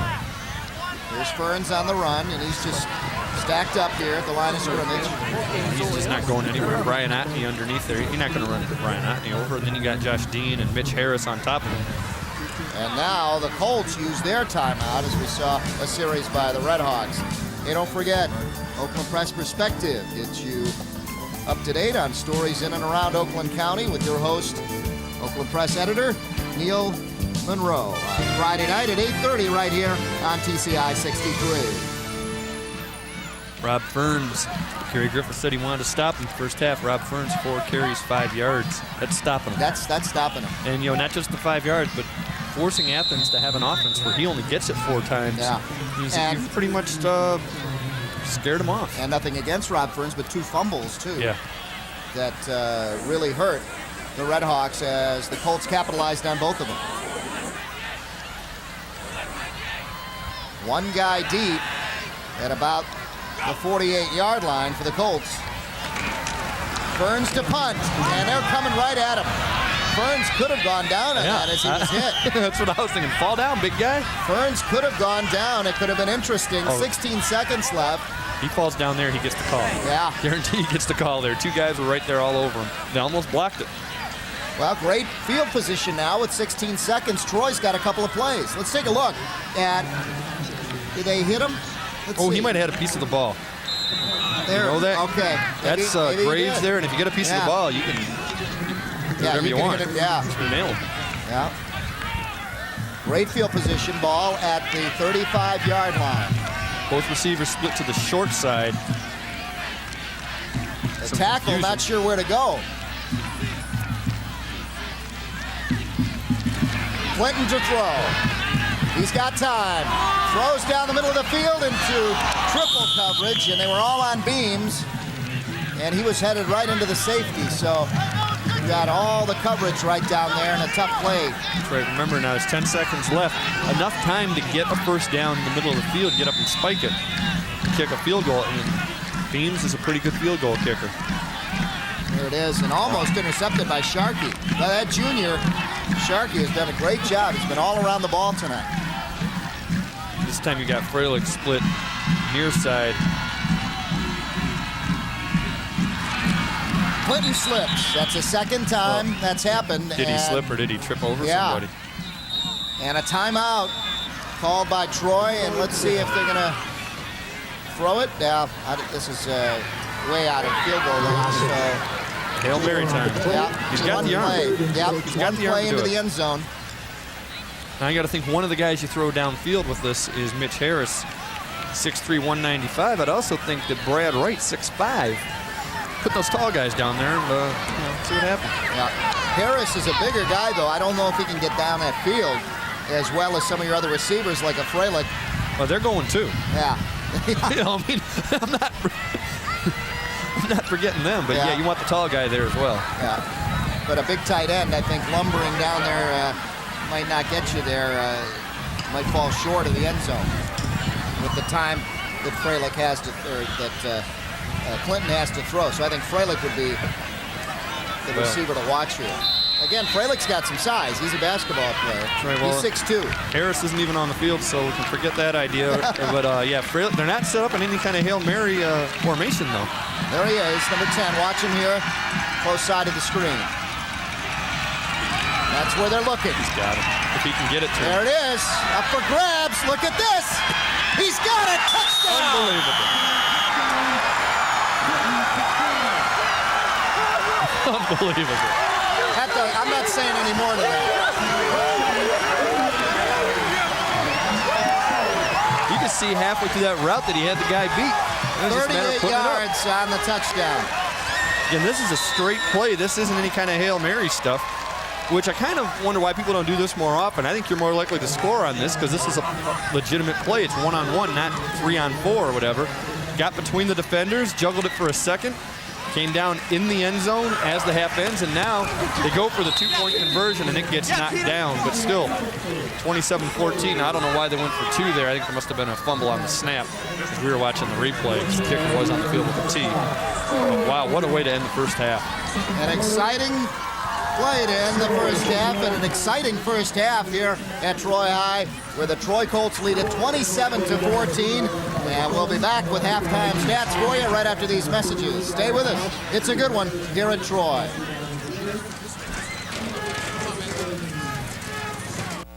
I'm the king. The rock and roll? No, coupons. I'm Mike Gauthier. Some people call me the king of coupons because nobody brings you bigger savings than my market share coupon book. Having trouble saving money? Then do what the Tripp family does. Carry the book, Mike's Market Share Coupon Book. You'll save thousands on things you use every day, like eyeglasses, oil changes, and cleaning from companies you trust. But you can't save unless you carry the book. Remember, you'll save a king's ransom using my Market Share Coupon Book. Rumor has it, Comet Burgers is definitely the place to be seen in downtown Royal Oak. After the party, out for dinner, just looking for cold soft drinks, great burgers and fries, milkshakes or pizzas. Comet Burgers is the place to run into just about anybody. Excuse me. Thank you. Thank you very much. Even old what's-his-name. Comet Burgers, they're out of this world. When you call Modernistic, we'll show up with this. $35,000 worth of carpet and upholstery cleaning technology. Call the competition, they'll probably show up with this. Our truck-mounted equipment can professionally clean your carpets with 10 times the power of portable cleaners, removing dirt, harmful bacteria, pollens, and more. The competition can't. Of course, there is one thing the competition does that we can't. They make a lot more noise. Modernistic, count on us. So the tire store guy says, great deal on them tires. You want valve stems? No thanks. Your tires won't work without valve stems. They're extra. Then he told me all the other extras I needed. So guess what happened to my great deal on them tires? Only Bell Tire gives you out-the-door pricing. You get the guaranteed lowest price, and at Bell Tire, it's the total, complete, everything's included price with absolutely no extras ever. Bell Tire. Nobody comes close, nobody's closer. The TCI Sports Game of the Week is brought to you by Modernistic Carpet Cleaning, Comet Burgers in Royal Oak, Mike's Market Share Coupon Book, and by Bell Tire. Halftime here at Troy High, where the Troy Colts lead the Troy Athens Redhawks 27-14. And the way it was looking, Joe, it didn't seem that it would be this close. As well, when it started, Athens right off the bat, Moore with this 24-yard run got Athens on top quick, 7-0. A 3-play drive keyed by really Dustin Weber, the quarterback. He rushed for 42 yards in the first half, passed for 46, and yeah, it looked like Athens was I mean, you can't even say the better team after 3 plays, but maybe the more prepared team early on. They came out ready. Then with 2:23 left in the first quarter, this 74-yard pass from Clinton to Freilich, the first one they connect on. And take a look at this. He burned Terry Moore here. Yeah, and Clinton did a good job getting it to Freilich here late in the first quarter, and another 3-play scoring drive. And at this point, if you're Athens, you're thinking, well, we gave up the big play, but we still haven't let them sustain a drive. But then in the second quarter, they come back. Troy comes right back the first drive in the first few seconds of the second quarter. Watch this. Graves going to pound one guy, pound a second guy, hit a third guy on his way into the end zone. He was looking for more guys to hit. 14 yards on that one, and then this Krogi 2-yard run puts him up 21-7, and it looked like Troy was going to run away with it now. Yeah, it sure did, and then Athens came back, and here's Dustin Weber. Most of his 46 yards passing came on this play. 37 yards to Hayes, and it cuts it to 1 touchdown, 21-14 at this point. And then Tim Freilich right before halftime. Tim Freilich only caught 2 balls in the first half. Yeah, with no time left on the clock here to end the first half of play. 38 yards to Freilich again on this pass from Clinton. And look at this. A little bit of juggle. 2 catches, 112 yards, 2 touchdowns, and not a bad average. Pretty good. Yeah. And Freilich gets them up on their feet here. The 2-point conversion attempt was no good, and here are the stats for you. Passing, Troy with the big edge, 153-46. Rushing, Troy with the edge there, not by much, but 110 to 85, still a pretty good lead. 263 total to 131. Yeah, doubled them up. Double them up right there. First downs, Troy with the longer drives, 12-7. Turnovers, and those are 2 costly turnovers as Troy converted on both of those to score, and they were both fumbles, unfortunately, for Rob Ferns. And fortunately for Athens, the third turnover, the interception, got called back by penalty, and on that same drive, Athens got that last touchdown, so it could be a lot worse. Time of possession shows you how important time of possession is. Yeah. If you score quick, you don't get time of possession. Yeah, field position has proven big as Athens was looking for that, but Troy has had a nice edge on field position. Well, you know, that 15-yard touchdown drive doesn't help you, and then, not really a Hail Mary, but a last-second pass doesn't help you. And that's it. At halftime, the Troy Colts lead it 27-14 over the rival Troy Athens Redhawks. We'll be back for the second half kickoff right after these messages. Stay with us.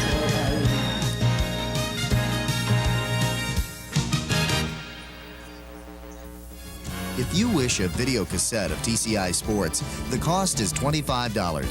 Send a check payable to TCI, along with your name, address, and the names of the teams that played in the game, to TCI Sports Videotapes, 4500 Delamere Boulevard, Royal Oak, Michigan, 48073. Remember to tell us which game you wish to receive. And thank you for watching TCI Sports. The Metro Detroit Ford dealers present The Locker Room with Kirk Gibson. And there it goes! And Gary Danielson. Danielson to the ball, breaks up, back to throw, fires it in the end zone, touchdown, Freddie Scott! Along with me, Eli Zaret, featuring the Ford Sports Classic, the Michigan sports moments so uniquely ours, and the Metro Detroit Ford dealers Question of the Week, the hot topics we debate along with you, Midnight Sunday, and more on Fox Sports Detroit.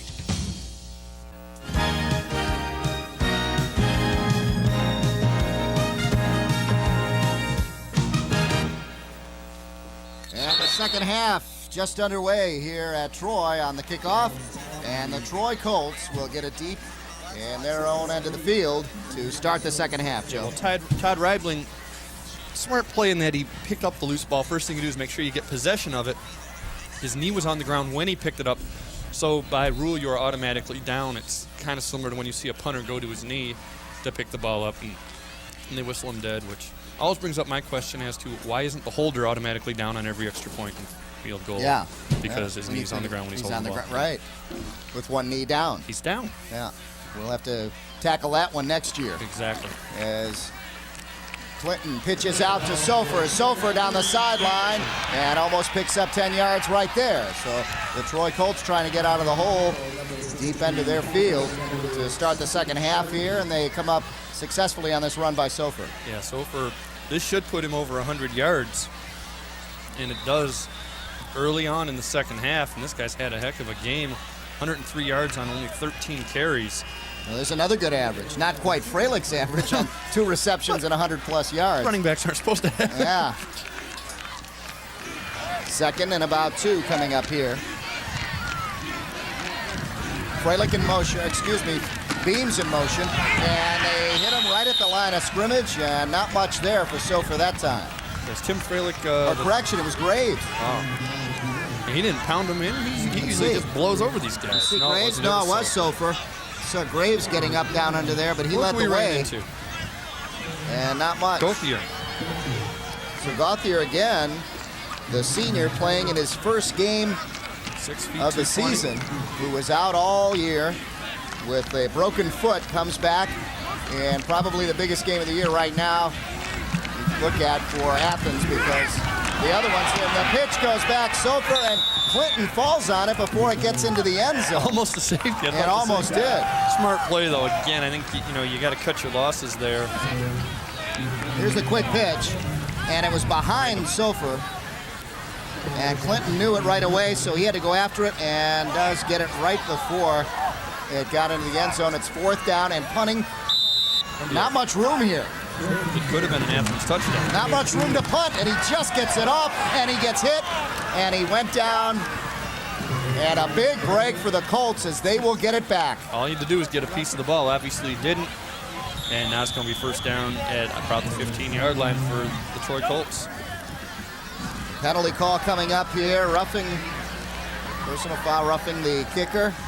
And that'll bring it out. And what a break for the Colts. They were buried deep. Look at he's right on the back end. Hard not to go for this block, and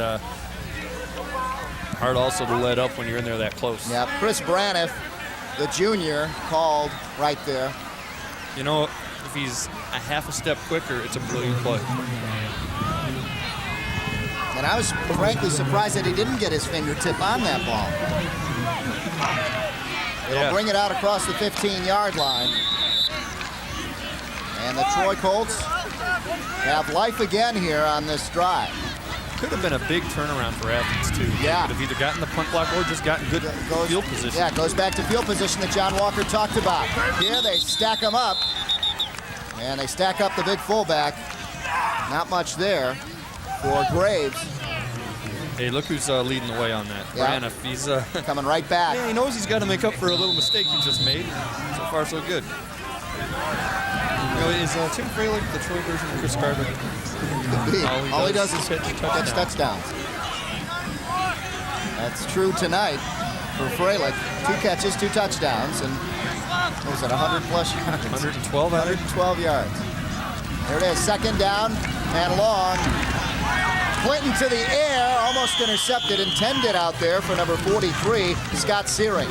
Yeah, Sharkey almost got a piece of it. Really good coverage, though. It forced him to throw it low and outside. Brings up a 3rd and long. Again, Sharkey all over the field, Joe, offensively and defensively. This time, almost comes up with the interception here. Yeah, he's going to make it real tough for anybody else to catch it. I got a piece of that. 3rd down conversions. Troy, 4 of 8 now, 1 of 6 for Athens. So that has really gone down for Troy. They were hot at one point in that first half. Clinton hit from behind, and he unloads to Searing for the 1st down. Well, there goes that. Troy's doing a good job of mixing up who they're throwing to, and Athens really can't key on anybody. That time they go to Searing. I like the way Clinton stays in the pocket, too. Dan Roberts right up on his tail. Take a look at this. Wait for the guy to get open, gets in the pocket, sets up the throws. He's about to get hit, still throws it perfectly. Hey, let the guy hit you all you want as long as the ball's not in your hands when he does. Clinton throwing good, crisp passes, tight spirals. That time, the 11-yard reception by Searing picks up the 1st down. And Troy on the move again. On the reverse, this is Freilich. Freilich, room to the outside, cuts outside, and then strung out and brought down by, again, Sharkey. He didn't score?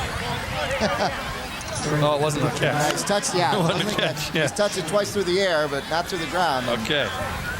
This is the first time he's had a run. You can see the play coming from a mile away. The fact is, you still got to stop it, and the blocking there is real good. 7-yard pickup, 2nd down and 3 now. This is a good opportunity to maybe go deep. Sharkey all over the field, that time coming up with the tackle and getting him out of bounds. Second down and about 3 coming up. In motion goes Broderick. Clinton to throw. Quick pattern down the sideline to Freilich. He's got it, but was he out of bounds? He's got it for a complete pass across midfield to the 48-yard line. Oh, that's how you stop it. Sidelines. Okay. Because nobody tackles him. Perfect fade pattern right over the defender's head. Freilich catches it, and I don't know if we're going to see. He didn't catch that. Ooh. He didn't catch that. I mean, well, did he have it before he stepped? No. I watched the foot when it hit the hand, and the left foot was on the white tarp. They were kind of shaded there, blocked by I was watching. Well, nonetheless, it's 17 yards, and you're not going to get an argument there on that side. And John Walker's all the way on the other side of the field, so what's he going to do? Sofer on the carry, gain of about 2 or 3. It'll be second and long. 8:05 left here in the third quarter. No score yet here in the second half. Right. Take a look now. We're shielded by somebody down the sideline. I think it's a ref. Now take a look. Now watch. Okay, here are his arms coming up. Arm gets it. Here's First the thing to hit the catch. ground, foot right there. Okay, but yeah. The other foot lands after. The left foot's the first thing that hit when he caught it, and it was on the tarp. Okay. All right, I'm not arguing with you. John Walker sure of it. Unfortunately doesn't have that view that we had. Here's the current drive. 10 plays, 47 yards, and 4+ off the clock. Second down and long. Clinton on the handoff, and it's dropped. They got it. And the Red Hawks pick it up at midfield. Big play. It looked like 79 down there. Good job. Eric Gauthier, the senior. We talked about him in pregame. The first game of the season for him. He's having a good season tonight. And a great season, a big game for him to come through. Look at this. For a guy who hasn't played all year, he's made a couple of big plays, and this is the biggest one by far. Right at midfield. Big change of possession here, and a big swing of momentum for the Red Hawks. Terry Moore in the backfield, and he's hit by his ex-teammates for a loss. Yeah, they're enjoying that. Brandon Olson leading the way, getting around him, throwing him down. I think they got to throw deep. Got to hit Paul Hayes. They haven't gone back to that since that touchdown. Jared Abro coming off, number 75. There's your score, 27-14. 7 minutes left here in the third quarter. It's been a good one. The Battle of Troy.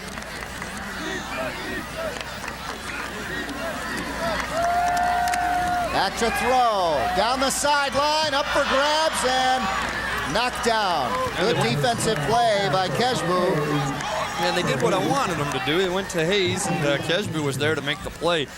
Still, I think you got a better shot at this than you do trying to run against that Troy defense. Two good quarterbacks tonight going at it. Here's Weber's throw down the sideline. And up for grabs here. Great defensive play. Good matchup down there with Keshbu. And Paul Hayes, the reception leader for the Red Hawk team. Well, Hayes is 6'3", Keshbu's 5'10". That's good play for a D-back. Yeah. Brennan's in motion, but we have a flag down, and the Colts may have lined up offsides. Let's see. Dead ball, enforcement, defense. That's it. So this helps the Red Hawks as the Colts line up offsides.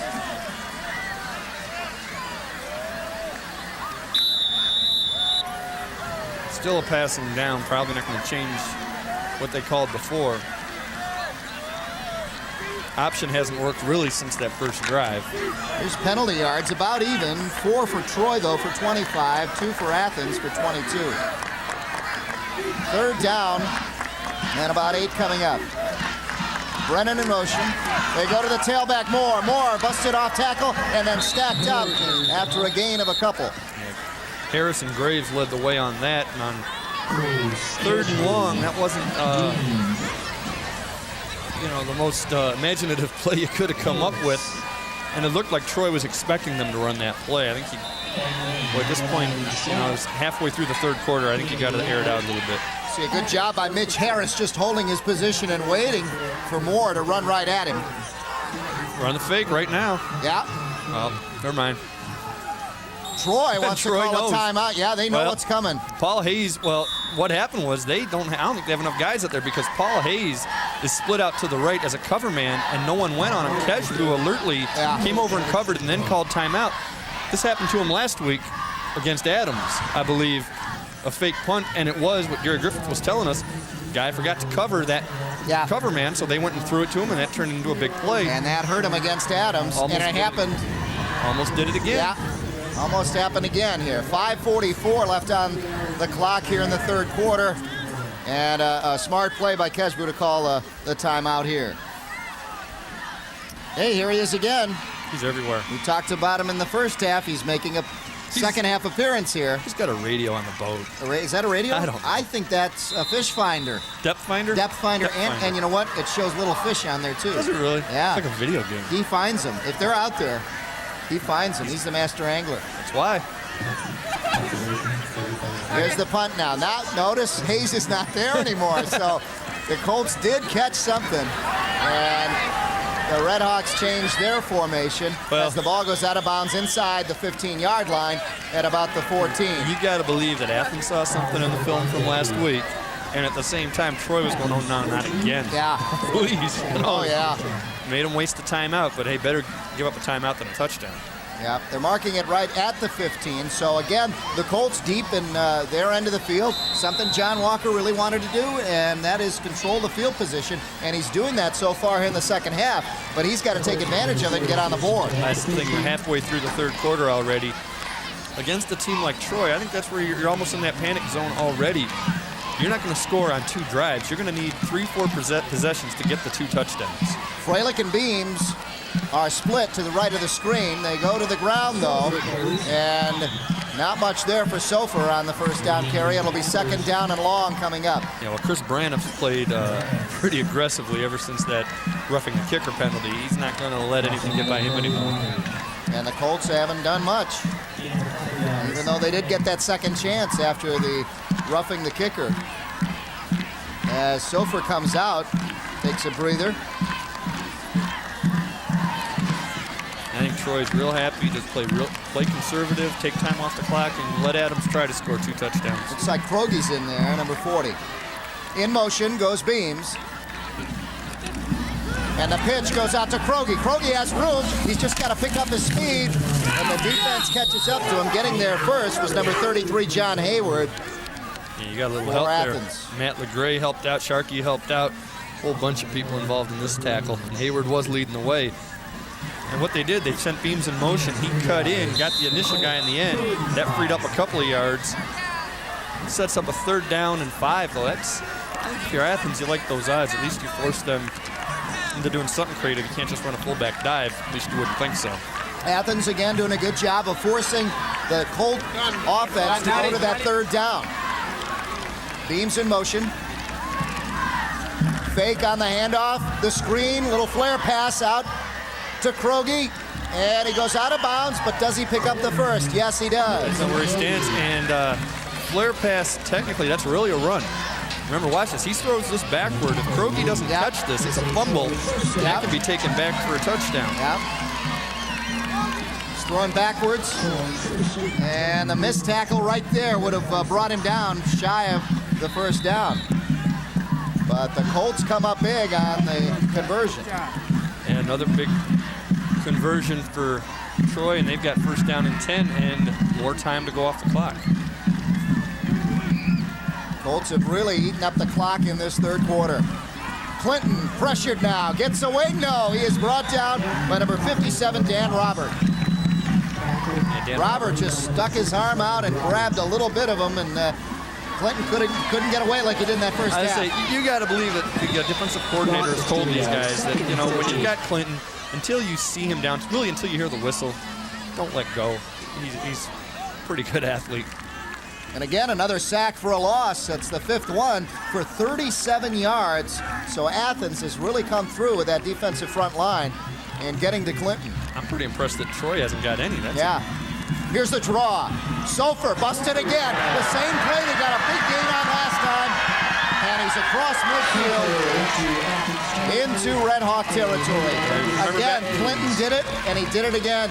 He does such a great job of pretending he's going to throw, and they come back across the other side. 30 yards on the run by Sofer. Take a look. Same play you saw in the first quarter. Looks like he's rolling out to throw it to Beams or maybe to Freilich coming across. Instead, he hands it underneath, and Sofer goes against the grain. By this time, the D-backs have all countered over. The linebackers have come over to pick up the rollout. It takes a long time for Hayes and the rest of those guys to get back to where they were supposed to be to make that tackle. 19 carries for 138 yards now for Sheldon Sofer. And they go to Sofer again. This time on a little trap play up the middle, gains some pretty good yardage. As Clinton looks for his signal, he has got his offense moving again. Take a look as Sofer gets another carry, Joe. Yeah, Sheldon Sofer went over 500-yard mark tonight. You know, usually we're talking about a tailback from Troy going over 1,000, and I guess that's where people want to say that the Troy running game isn't what it used to be. Maybe in terms of not having a star, but it's a good running game. They did a good job in sealing off that hole that time, and he had a lane to run through and pick up about 6 yards. Yeah, I'd take him on my team. Beams in motion, Clinton on the draw, and Sofer has nowhere to go, and he's wrapped up there by Nick Pappas, and 2 other Red Hawks got in there quickly too. Yes, Steven Johnson especially. He's the first one to hit him, 72. Take a look at this. 72 is going to get him right now. Boom, done. Yep. And Pappas comes in and finishes it off. Steven Johnson, the first one. And he made it happen. 3rd down now, and again, I keep repeating, but what a great job the defense of the Red Hawks has done against this powerful offense in forcing him to a 3rd down play. Problem is they keep converting them. Yeah. They just gotta, you think, rolling the dice, they might come up big one of these times and stop them. Clinton rolls out, has time, and now unloads, and will he get flagged on that? Yes, he does, because Freilich was further upfield from where that was. See what happened, though? What happened? Freilich went to run a corner route and fell down. He just slipped, just hit a wet spot and landed, and it happened as Clinton was going to let go, and he wisely just hitched, waited for him to get up, and at that point he was rushed and just had to get rid of it. But had he thrown when Freilich turned, hey, take that penalty. Had he thrown it when he made the turn, it was going to get picked off and run back by John Hayward, and there was no one there to get him. Hey, Pam Gray's got a story about our favorite subject. Let's go down to Pam. Joe, you have been talking about these brats all night. I had to get me one. I'm here with the man behind everything. Well, we sell a lot of bratwurst here and a lot of hot dogs, and one of the fundraisers for the school, and it's very profitable for us and gives people an opportunity to eat if they don't have time to catch dinner before they make it to the game. Okay, now what makes these things so special? So we cook them. That's why they're special. They're hot right off the grill. You get them fresh, and they taste wonderful. Now, how many do you sell during a game? We sell about 500 pounds. Okay. So we sell quite a bit, and then we sell about 500 to 600 hot dogs. So we do quite a bit of work. Now, we know Joe is responsible for at least 300 of them. Oh, yeah, I don't know about that, but they're excellent. Yeah, let me taste one of these things. Go ahead. Okay.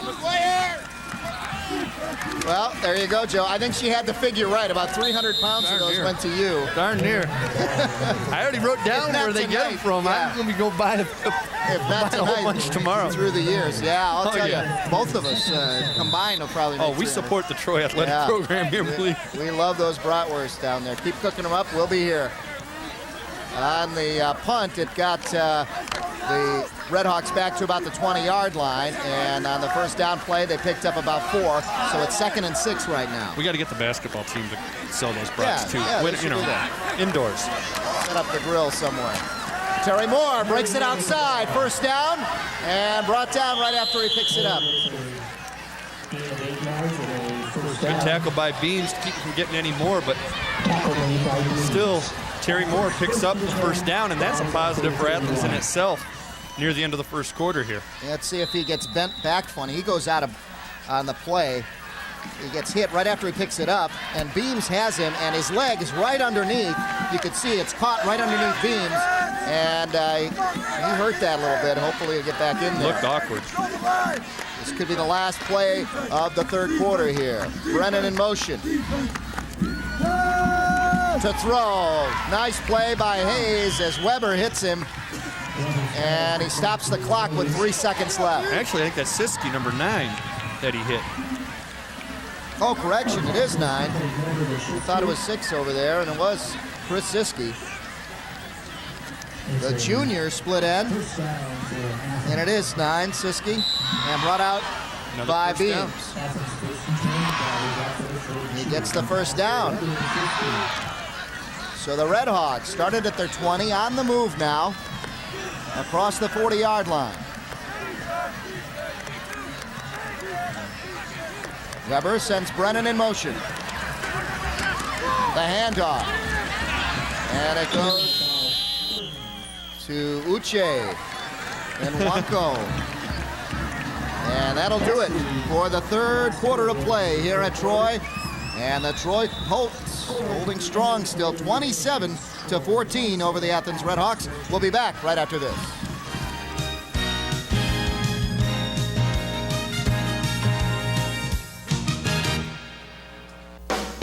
It's the way you inspire. It's the way you grow. It's the way you lead. It's the way you play. It's the way you work. It's the way you discover. TCI. It's the way you learn. It's the way you learn. The TCI Game of the Week. We're at Troy High, where the Red Hawks trail the Troy Colts 14-27, and they have the ball at their 45-yard line. Take a look at time of possession. The Colts just ate it up. They were on their deep end of the field and just tried to march it into the end zone. Just couldn't do it, but they ate up the clock. Which, when you're winning, that's all you want to do. Yeah. You talk about time of possession not mattering in the first half, but when you're just trying to run time off the clock, it does. It does help you. Here's the play. Weber swings it out, and he was lucky to get it out there. He gets it complete to Mike Oswald, but getting in there quickly.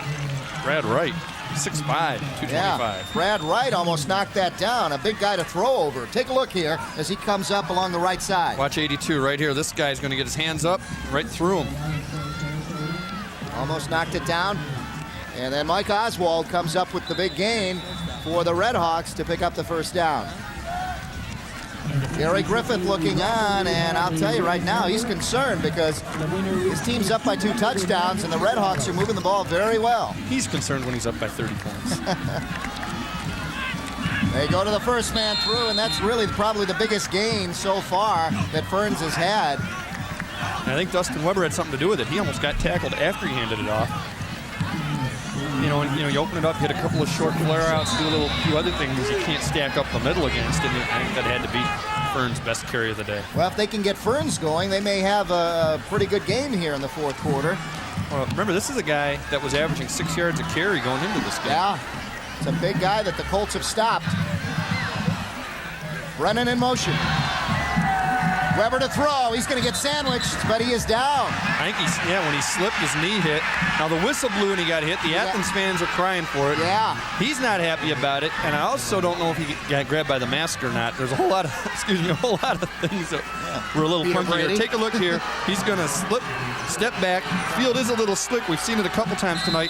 Now knee hits. He's down. He got grabbed there. Now he's going to get hit after the whistle blows, and I don't know. Well, there's no audio on that. Yeah. So depending on when the whistle blew, he might have a legitimate complaint. Yeah, he might have a. Let's see with audio what happened. Let's hear.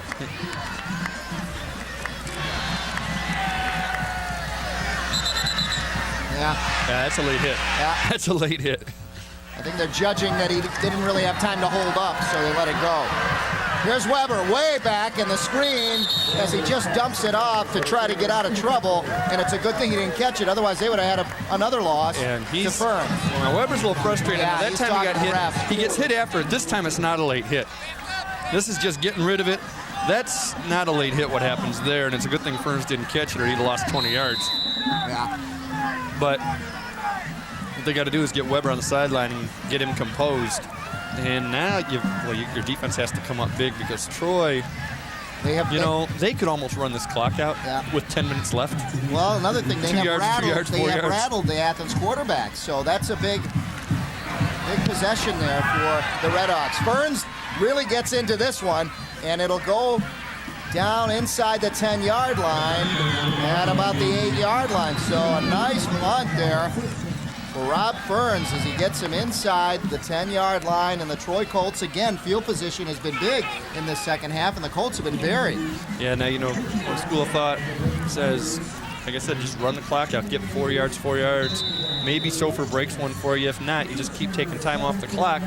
The other thing that you might consider is, at least on first down, go deep. Go deep with Freilich right now, and if he takes it 92 yards for a touchdown, the game's over. You got nothing to lose, really, on first down here. And that's when you usually catch a team off balance. The in motion goes Searing, and they go to Sofer. Sofer busted off tackle, and he's still on his feet, and he picks up the first down. Good run by Sofer. He was getting dragged at the end, and it took a couple guys to bring him down. You're going to see Brandon Leak hang on to him. He's going to need some help at the end of this play. He's dragging his foot so he can't get any more yardage. Still grabs about an extra 2 off that. And Sharkey comes and finishes it off. Sharkey all over the place. Finally to finish him off, and getting in there first, you see number 45, Brandon Leak. First down for the Colts. 9:19 left in the game. Time running out on the Redhawks. They need a big turnover or something big to happen here, but look at this, Sofer chewing up some big yardage again for the Colts. Nice block out front by Matt Graves, also Ryan Treemstra. We're trying to mention all those linemen. Those guys doing a great job today. You see Treemstra pulling out, getting in front of him. Graves already hit one guy. There's Treemstra. Allows him to pick up about 7 yards on first down, 2nd and 3. Again, a chance to go deep, but first they're going to call timeout. Sofer 23 carries for 157 yards. He doesn't have We had a nice visit here at halftime by Pat Gould, Garrett Gould's mom, and Garrett playing out there at Michigan State. He's one of the captains of the team, starting fullback. Got to get him a touchdown, though. Come on, get him in the end zone against Northwestern on Saturday. And he will play. Yeah. He has been out. He had a problem with his foot, I hear, but he will play. A former Troy High grad. He was good. Yeah. Man, you have nightmares of that guy. He had some big first down yardage when they go to him. Hey, high school and college basketball. Lockout. And there's no lockout in this stuff, folks, so you will see basketball this year and next year. It'll be this winter, I should say, on TCI Sports. Every Saturday and Monday at 8 p.m. And Joe's penmanship will improve. Terrible. Well, it's telestratorship. Yeah, well, we got it back, so we can get ready for now, Gary Freilich, the Troy basketball coach, you've got to get us those brats and get us the Backstreet Boys to show up the tonight. Backstreet Boys. Absolutely. Yeah, that's it. And there is John Walker. Did they sing the national anthem? Were they? No, that was Marilyn Manson, actually. Oh, okay. They sound alike. Who can tell the difference Second nowadays? down for the Colts. 2nd and about 3. Long 3. Handoff. And a first down and more for Krogi. And he's finally brought down at about the 41-yard line. Now, if I remember correctly, Garrett Gould wore number 40, and that's what he looked like running against teams that I remember him killing. Look at this. A lot of room there. That offensive line is starting to really take its toll on the Redhawks. Yeah, it's too big. They're strong, they're good. Wearing them down. There's Krogi, not bad. 5 for 35 yards. In motion beams, first down at the 41 for the Colts, and they're just going to chew up this clock. And they do it with their big fullback this time, as Matt Graves chews up about 7 yards. It really is fullback by committee. They had 3 of them on the field for that play. Now Sofer comes back. He picks up about 8 on that, so a good run by Graves. We keep looking at these 2nd down and 2 situations and keep saying, hey, it's a great time to go deep, but you don't need to. You want to eat up the clock right now. You don't want to give the ball back until they can stop to you. The Redhawks. That's right.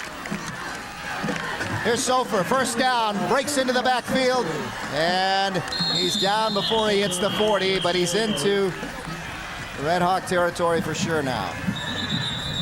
And I think there's an injured player, and there is from Athens on the Yeah, field. looks like Nick Dentry, unfortunately, the senior, Right here on the hit. And, oh, they land that right on him. Oh, right arm. Oh, no. Yeah, that's what they're working on. Bent His funny. left arm now that they're working on. You know, the right arm looked like it bent funny. They're working on the other side now. Let's see what happened. He's getting up. Let's take a look. And you watch. Now I'm looking at his right arm right here. I'm looking at this thing bend. That just looks funny. That just looks like the elbow bent away. It's not supposed to They bend. were actually working but they're on his looking left at the arm, left, which was underneath him. So maybe it bent funny maybe it's too. not as bad as Yeah. initially thought. He got up all right, so. Well, it wasn't a leg injury. Of course he got up all right. Yeah. Well. Yeah, I know. You know what I mean. Yeah. Clock's still running though. He wasn't favoring the arm or anything. Looks like he's coming back in from the look on the sideline. Yeah. Clock running at 7:20 left here in the fourth quarter. You can see it there. 1st and 10 for the Colts. Ball at about the 41-yard line. Clinton sends Freilich in motion, Beams in motion. And he pitches out to Sofer, and there's a flag thrown, and it looks like in the direction of number 78. Oh, yeah. And Blocked that in the is back. Otney. Blocked him in the back. And Otney knows it, too. Yeah, I mean, it was He too got a little obvious. tap. He got a little tap on the head from his teammates. That's all right. They'll let it go. That's outside of that blocking zone. What are you saying? Out of the blocking zone. There's the explanation. And he's talking to Gary Griffith. Let's see. There's 78. You can see the player gets by him, and there he's already on the ground, and he pushed him from behind. You know, he was looking at his number. It's just a matter, really, of the defender being quicker. And by the time you turn to make that play, it's done. Big penalty. You can still run here if you're just trying to take time off the clock. Take a look, 137-38 this half. That's because Troy has just dominated. Talk about time of possession. The first half didn't matter. This half it does, as Joe said. Clinton to throw, has his man wide open at Searing. Searing gets back past the original line of scrimmage, and he's 2 yards short of the first down. What a play by the Colts. Big credit to Mark Beams for not doing anything. Yeah. Just, you know what I mean? Yeah. You saw what he take a look at number 7. Let the play go by him. Watch this. He's going to get it. Let's see if we see number 7 at the end of the play. First thing's going to happen is one of the defenders is going to slip. Allows him to get downfield right about there. Now watch, you're going to see number 7 come right up here. Yep. And he just stood there. Had he blocked anybody, it would have been in the back, and this play would have come back. Good job to just stand there and not do anything. Just let it develop as it does, and it turns out to be a great gain for the Colts. 2nd and a long 2 here. I formation. Long throw across the field to Beams, and he's got him. Inside the 5 to about the 2 or 3 yard line. And what a play. You really stunned him on that one. And that was that 2nd down and short play you talked about. Should have been a touchdown, but still, the fade worked great, and Beams is thinking, you know, I like kicking extra points. I'd sure like to have a touchdown. He's only got 1 this year, I think. Take a look Great here. throw, though. He beats his man deep. Not the best pass that Clinton's thrown, but it got there. Throw it up for grabs. Mark Beams is 6'2", 175. Catches with his hands. Looks a little bit like Herman Moore there. Just not bringing it down to his body right in front of the defender, Hayward. And another touchdown for Matt Krogi. 2 yards on the run. And the Colts. And the sidelines for the Colts starting to celebrate. You know, next year, you know what kind of running attack they're going to have? Krogi's a junior, Sofer's a junior. Be another running back by committee there. The committee stays intact, but there was a flag, though. Let's see what happens. Now, is that before or after the score? Yeah, let's see if that counts or no. Uh-oh. On this.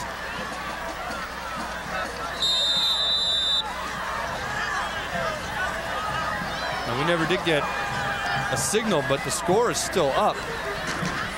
My guess is it was an unnecessary celebration. Yeah, they're going out to kick. Yeah. Had to be unnecessary celebration after the touchdown or something like that. So it turns out to be a long field goal rather than an extra point, and it's blocked.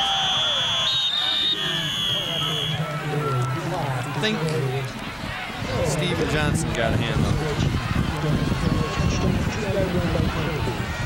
So Krogi with his second 2-yard run and his second touchdown. Clinton is now 9 of 16 with 235 yards and 3 touchdowns. That gives him 15 touchdowns on the year, puts him over 1,500 yards. Gary Griffith hasn't coached 1,500 yards passing in his career. No, those are Lloyd Abramson numbers. No, those aren't even. Yeah, flag football. 9 plays, 92 yards, 4:10 off the clock. Not against Garrett run Gould. by Krogi. Man, that's got to be a Troy High record. Jim Feldkamp's agreeing with me. He hasn't seen that much passing around here either. No. Clinton is right on track, throwing some great passes. He's got some great receivers to go to, and spreads it around too. Yeah, really. That time, you're so worried about Freilich. Hey, you go to Beams. And, like I said, should have gotten the end zone, but that's all right. Ferns is back to receive. And Beams will kick it off for the Colts with 5:38 left in the game, and they pretty much got it under control. 33-14 now. But if you ask Gary Griffith, he's still not comfortable right now with that lead. Look at this, a forward pass, and now we see the flag. You know how close that was to getting picked off and run back? Yeah, that was a big gamble by the Redhawks, and it may have been a designed play, but if it was his guy that he's supposed to pitch back to, he wasn't pitching back at all. John Walker's got a background way back as an assistant coach at Brother Rice, and this is one of the standard Brother Rice kick return trick plays that they've got. But yeah, you throw it backwards. Oh yeah. Yeah, not forward. Ferns threw that ball forward. It was a forward pass, about 10 yards. Yeah, there it is. Illegal forward pass. Take a look. And he's going to throw right towards the camera, which is upfield. Take a look. He's throwing right at it. Well, he slipped. Now, I don't know if that had something to do with why it went forward, but if that thing gets picked off in the air by Brian Solomon, he runs it back for a touchdown. Yeah, our camera was upfield. You can see it was throwing right at the camera. Now's the time to start looking most likely for an interception to get run back for a touchdown. Yeah, the Colts will gamble here. The Colts are just going to sit back. Yeah. They're going to blitz him, and he's going to have to throw it up. Yeah, you just never know. This is a time when defense This is where the defense have some fun right now. Got them pinned deep inside the 10-yard line. And let's see what they do. Yeah, they're going right at him. And almost intercepted. Sharkey fell down, almost landed in the hands Broderick. Of Broderick. Scott Broderick, Jr. A lot of juniors out here. Justin Weber just trying to stay out of trouble now as he's deep in his own end of the field at the 10-yard line. And he knows they're coming at him. Yeah. And it's going to be a long 5.5 minutes because the clock's going to keep stopping every time he throws it. Well, give the Redhawks credit tonight. They have played exceptionally well against a state-ranked team. And they kind of shocked them early. Yeah. It was a wake-up call. It might have been the wrong time to shock them. Maybe wait till the fourth quarter before you do that. Brennan in motion. They go to Mike Oswald, who will play tailback occasionally as number 84 in there. Now you've got 3rd and long, and Weber's off the field. I don't know if he's getting a play. Yeah, he's getting a play come back in. A long way to run to get back in 25 seconds. We talked about that earlier, how it tires out quarterbacks. I don't know about that. I don't know how it works. We really didn't get a chance to ask I know other coaches that do it. I know some Hall of Fame high school coaches who do that, and obviously they know what they're doing, but man, this has got to wear guys' legs out. 3rd down and 9. Weber getting pressure. Weber just gets it off and intercepted. Intercepted by John Fuller, and Fuller is down at about the 15-yard line. Thought I was going to be the prophet this time. Why not? I was due. Why not? The Colts come up big here. Take a look. 3rd down and 9. And the pressure. Oh, he's just look at this. He's going to get sandwiched. Leghorst, Harris, everybody else, they're all just in there taking free hits on the quarterback. Fuller, another senior, gets to pick one off, and he's thinking about the touchdown. He's got the right number on to run one back. Yeah, that's your man. Oh, yeah. Dion. There you see Fuller. And the first down play. Look at this. Wow. Matt Graves, 15 yards. And they didn't even contest this one. Man, oh man. Yeah, and you know what? I wonder if what you just said, you get the feeling they did kind of just throw it in there. At 4:26 left in the fourth quarter, the Troy Colts come up big again. 15 yards run on the run by Graves. Oh, he missed another extra point. Well, they got something to work on. All right, let me ask you, you know what this is?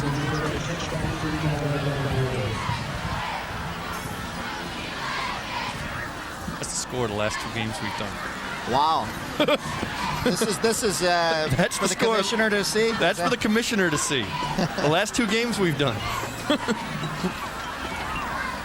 Troy scoring drive, only one play, and it was handed off to that man right there. Matt Graves on the carry, 15 yards, only 7 seconds off the clock. Ball control. 39-14.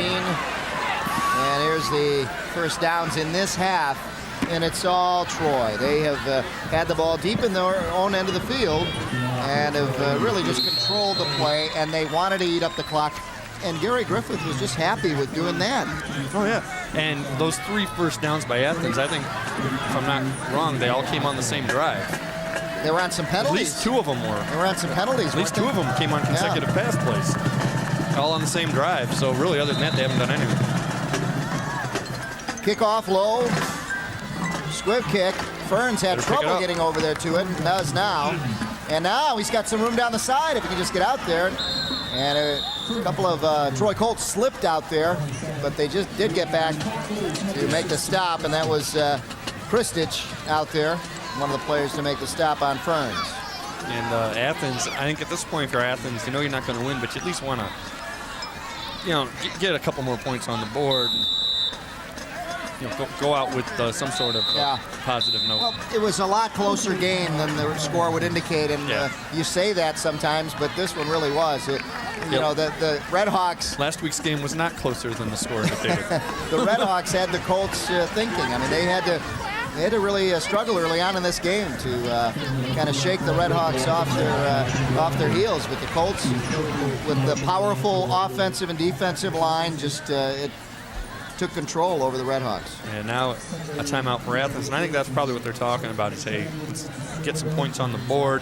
And for Troy, both teams now, you get your seniors in anyhow. Yep. No, again, it's not Harry Shearer. Hey, I'm on TV. No, it's Carol guy, I'm Patrick telling and you. Jamie Smith, and they will talk about mountain biking with features and riding tips, new product information, competitor interviews, where to ride, and much, much more. Check out Inside Mountain Biking every Tuesday and Saturday on TCI 63. And Joe, that's what we wore for Halloween. Last year. Yeah. Yeah. So the helmets were It's the Cartman hat he scary. had on. Yeah. The Cartman. It was Cartman hat. Here come the Red Hawks now. And a nice carry. Oh, a nice hit. Another crunching hit. The ball comes loose after the whistle, and the ref almost paid the price. He may throw a flag there and a late hit on the ref. You can't blame the Troy guys because take a look. It is a free time to tee off a little bit, and if you're the Athens ball carrier, you're going to be the victim. And that's what's happening right and now. Wanko on the carry. You guys got you. Now Fuller comes in, finishes you off. Graves is the first one to hit. Everybody else wants a piece of you. 2nd and 5. In motion, Adam Krebs. Weber hands off again to Nwanko, and he's close to a first down, but I think he'll be just shy. Yeah, need a good spot to get the first down. I think you're right, though, to be 3rd down and short. No, they got it. Nwanko on 2 carries picks up the first down. Got the good spot. Good blocking, gets through there, keeps his legs going, as you see, and able to get that first down. And you can hear, kind of hear in the background, Gary Griffith yelling, "You're in for Mitch, you're in for this." He's going to start subbing in guys. Again, this is the last home game unless they get a few lucky breaks as far as positioning in the playoffs. Yeah. But he's going to try to get everybody in here for this final home game, especially the seniors. Again, Krebs in motion. Ball is loose, and the Troy Colts have it. The Troy Colts get it back. With 3:04 left, the Red Hawks turn it over again. He did it again. And look at that, Mr. Harris, Mitch Harris, the junior, coming back next year. Look at, let's see, there's Harris right there. This guy's a good athlete. And watch. For being big.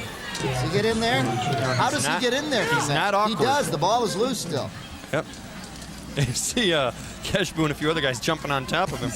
Well, a big guy like that, he'll make his room down there. Mitch Harris, 6'3", 195, tight end and defensive end. Good awareness, too. Good eyes. Yeah. To see that ball on the ground from playing an end position. I think we'll see his size grow a little bit, too, by next year. He's 195 now. The junior to senior, I think you do gain a few pounds. That's a nice run. Reibling, the ball carrier and new quarterback in also. Todd Reibling on the carry. Chris Stitch is now the quarterback. Number 8. Troy Brinkman in there also. And leading the way receivers. at fullback was Nafsu, number 54 now. He can carry the ball, he can't catch it. But he can get the ball as a runner. And there is Fred Flintstone again. He's got it. Nafsu, the big lineman, turned fullback here. Oh, now that's scary. Oh, man. We're going to have to put a disclaimer on before the game, too. You could make more money selling that mask. To warn people about that one. Total plays in 63 to 40, which pretty much sums it up. Yeah, that's about right. 60 to 40 is what Gary Griffith wanted in terms of running and passing, too. And 60 run plays to 40% pass plays. Ball is loose, and that'll happen.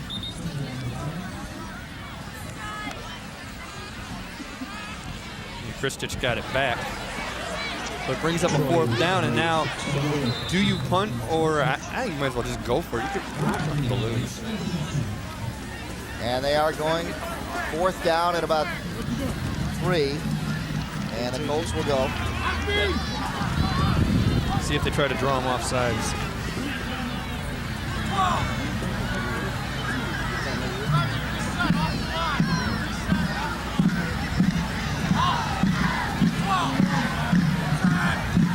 Stitch calls the signals. The pitch goes back to the tailback, and they wrap him up for a loss. And the Red Hawks will get it back. So no problem on the turnover for the Red Hawks. Never had a chance. You know, like they don't care. I mean, yeah, you want to get some yardage here, but the big thing is get out of here healthy. Wait to see when you play next week. Yep. Eric Gauthier on the tackle. You know, it's nice to see him get to play a game this year anyway. Yeah. And he had a couple nice tackles, made a big fumble recovery. And the Red Hawks will get it back offensively now. Ball, it'll be at about the 38-yard line of the Red Hawks. 59 seconds left.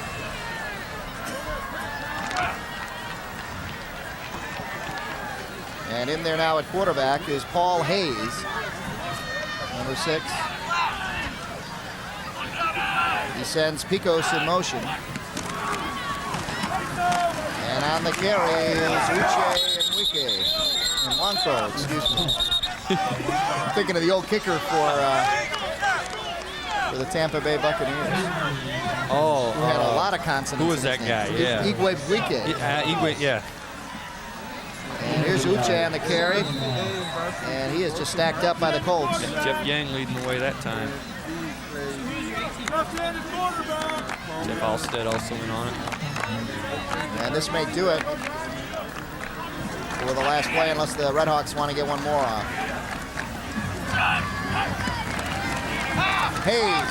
Oh, Hayes is getting pressured, and he goes down at about his 25-yard line. And I don't know why you'd want to snap another one here. Kenny Mercier just unblocked gets a sack, and that's nice seeing more of those backup guys get in there. They're probably not going to get to play in the playoffs very much. And that'll do it. So the seniors at Troy High are successful on what could be their last game here at Troy High on this field as they defeat the crosstown rival Troy Red Hawks And Athens Redhawks 39-14. Yeah, it may or may not be their last game on this field, but it's not their last game. And that's the big thing. They just got themselves a trip to the playoffs, and Gary Griffith said, hey, if we were to lose our last two, we wouldn't belong there anyway. You win 39-14 against a crosstown rival. That's a nice comeback from last week's disappointment. AC John Walker and his team held in there. They did a good job hanging in there against the tough Troy Colts, but the size and the strength of the Troy Colt offensive and defensive line, that muscle just got to him and wore him down, Joe. Yeah, it's a very good football team, and there's a lot of people debating whether or not they're good enough to play with a Catholic Central. It's going to be 2 weeks before, or at least a week before they get to find out about that. Big thing is get into the playoffs. Now you just take care of who you play each week, and I still think it would have to be a very good team like a Catholic Central that beats them. Like Rochester Adams is a very good football team. It's not going to be some fluky team that gets them. Yeah, well, Adams got them last week in a, as you say, a fluky thing. We don't know for sure. We'll see how long they last in the playoffs. The final score, the Troy Colts 39, the Troy Athens Redhawks 14. We'll be back to wrap it up from Troy High right after these messages. Stay with us.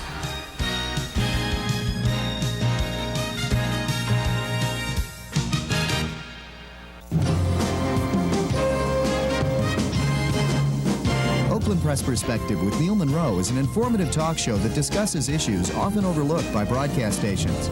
Neil Monroe, the editor of the Oakland Press newspaper, will keep you abreast on hot topics, events, and issues taking place in Oakland County. So for news you can use, join Neil Monroe every week on the Oakland Press Perspective, Friday night at 8:30 on TCI 63. If you wish a video cassette of TCI Sports, the cost is $25.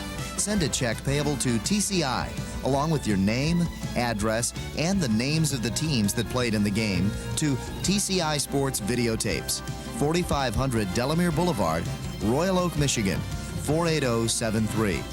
Remember to tell us which game you wish to receive.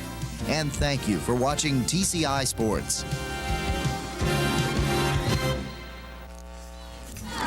The final score here in the TCI Game of the Week, the Troy Colts 39 and the Troy Athens Redhawks 14, and the Troy Colts headed into the playoffs, and some tough competition headed their way. But before they do, let's talk about the final stats here. You can see Troy, very balanced offensive attack, passing and rushing, 235 passing, 225 rushing.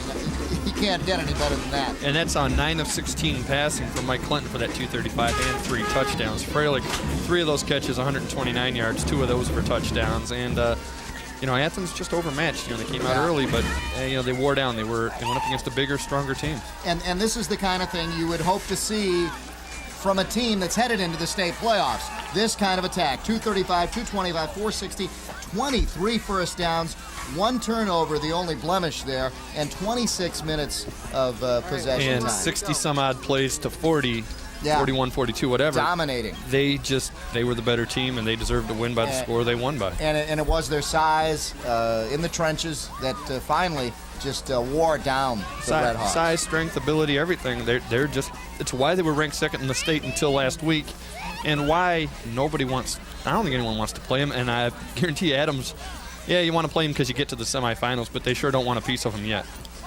And Gary Griffith will have his team ready for the playoffs. Take a look at the scoring by quarters. Troy Athens started it off in the first quarter, and then Troy answered, came right back in the first quarter with 7.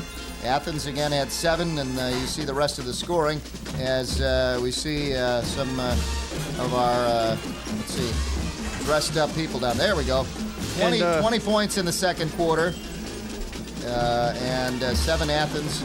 No scoring in the third quarter, but that's when Troy really dominated. They had some drives that stalled, but they did what Gary Griffith wanted. They controlled the ball, 8 time off the clock with the running game. Yeah. And they scored 2 touchdowns in the fourth quarter to wrap it up. And 39-14. They owned the field position game, which is what John Walker wanted to have. And the only negative for Troy really was extra points. And hey, if you're missing extra points, it means at least you're getting in the end zone. So that's something to work on this week. That can be a big factor in the state playoffs, though, because you are playing against another great team. Yeah. Well, all our best to the Troy Colts heading into the playoffs, and all our teams that we've covered this year. Another great season of high school sports. Coming up this winter, high school and college basketball every Saturday and Monday at 8 p.m. Joe Abramson will join me as we go around to all the high schools in the area and the Golden Grizzlies we will see from Oakland University as we hope to get them on the schedule a couple of times and see that new arena they have. Players formerly known as Pioneers. That's right. That'll be this winter on TCI Sports. Don't forget to catch that. Well, that'll do it for another season of high school football action here on the TCI Game of the Week. For Joe Abramson and Andy Glantzman, who's been with us all season giving us stats. Thank you, sir. And Pat Collar, our director, and our entire TCI crew. Thanks for joining us. I'm Dave Zorn. We will see you in the winter with some basketball coverage. Have a great night. The final score, the Troy Colts 39 and the Troy Athens Redhawks 14. Good night, everyone.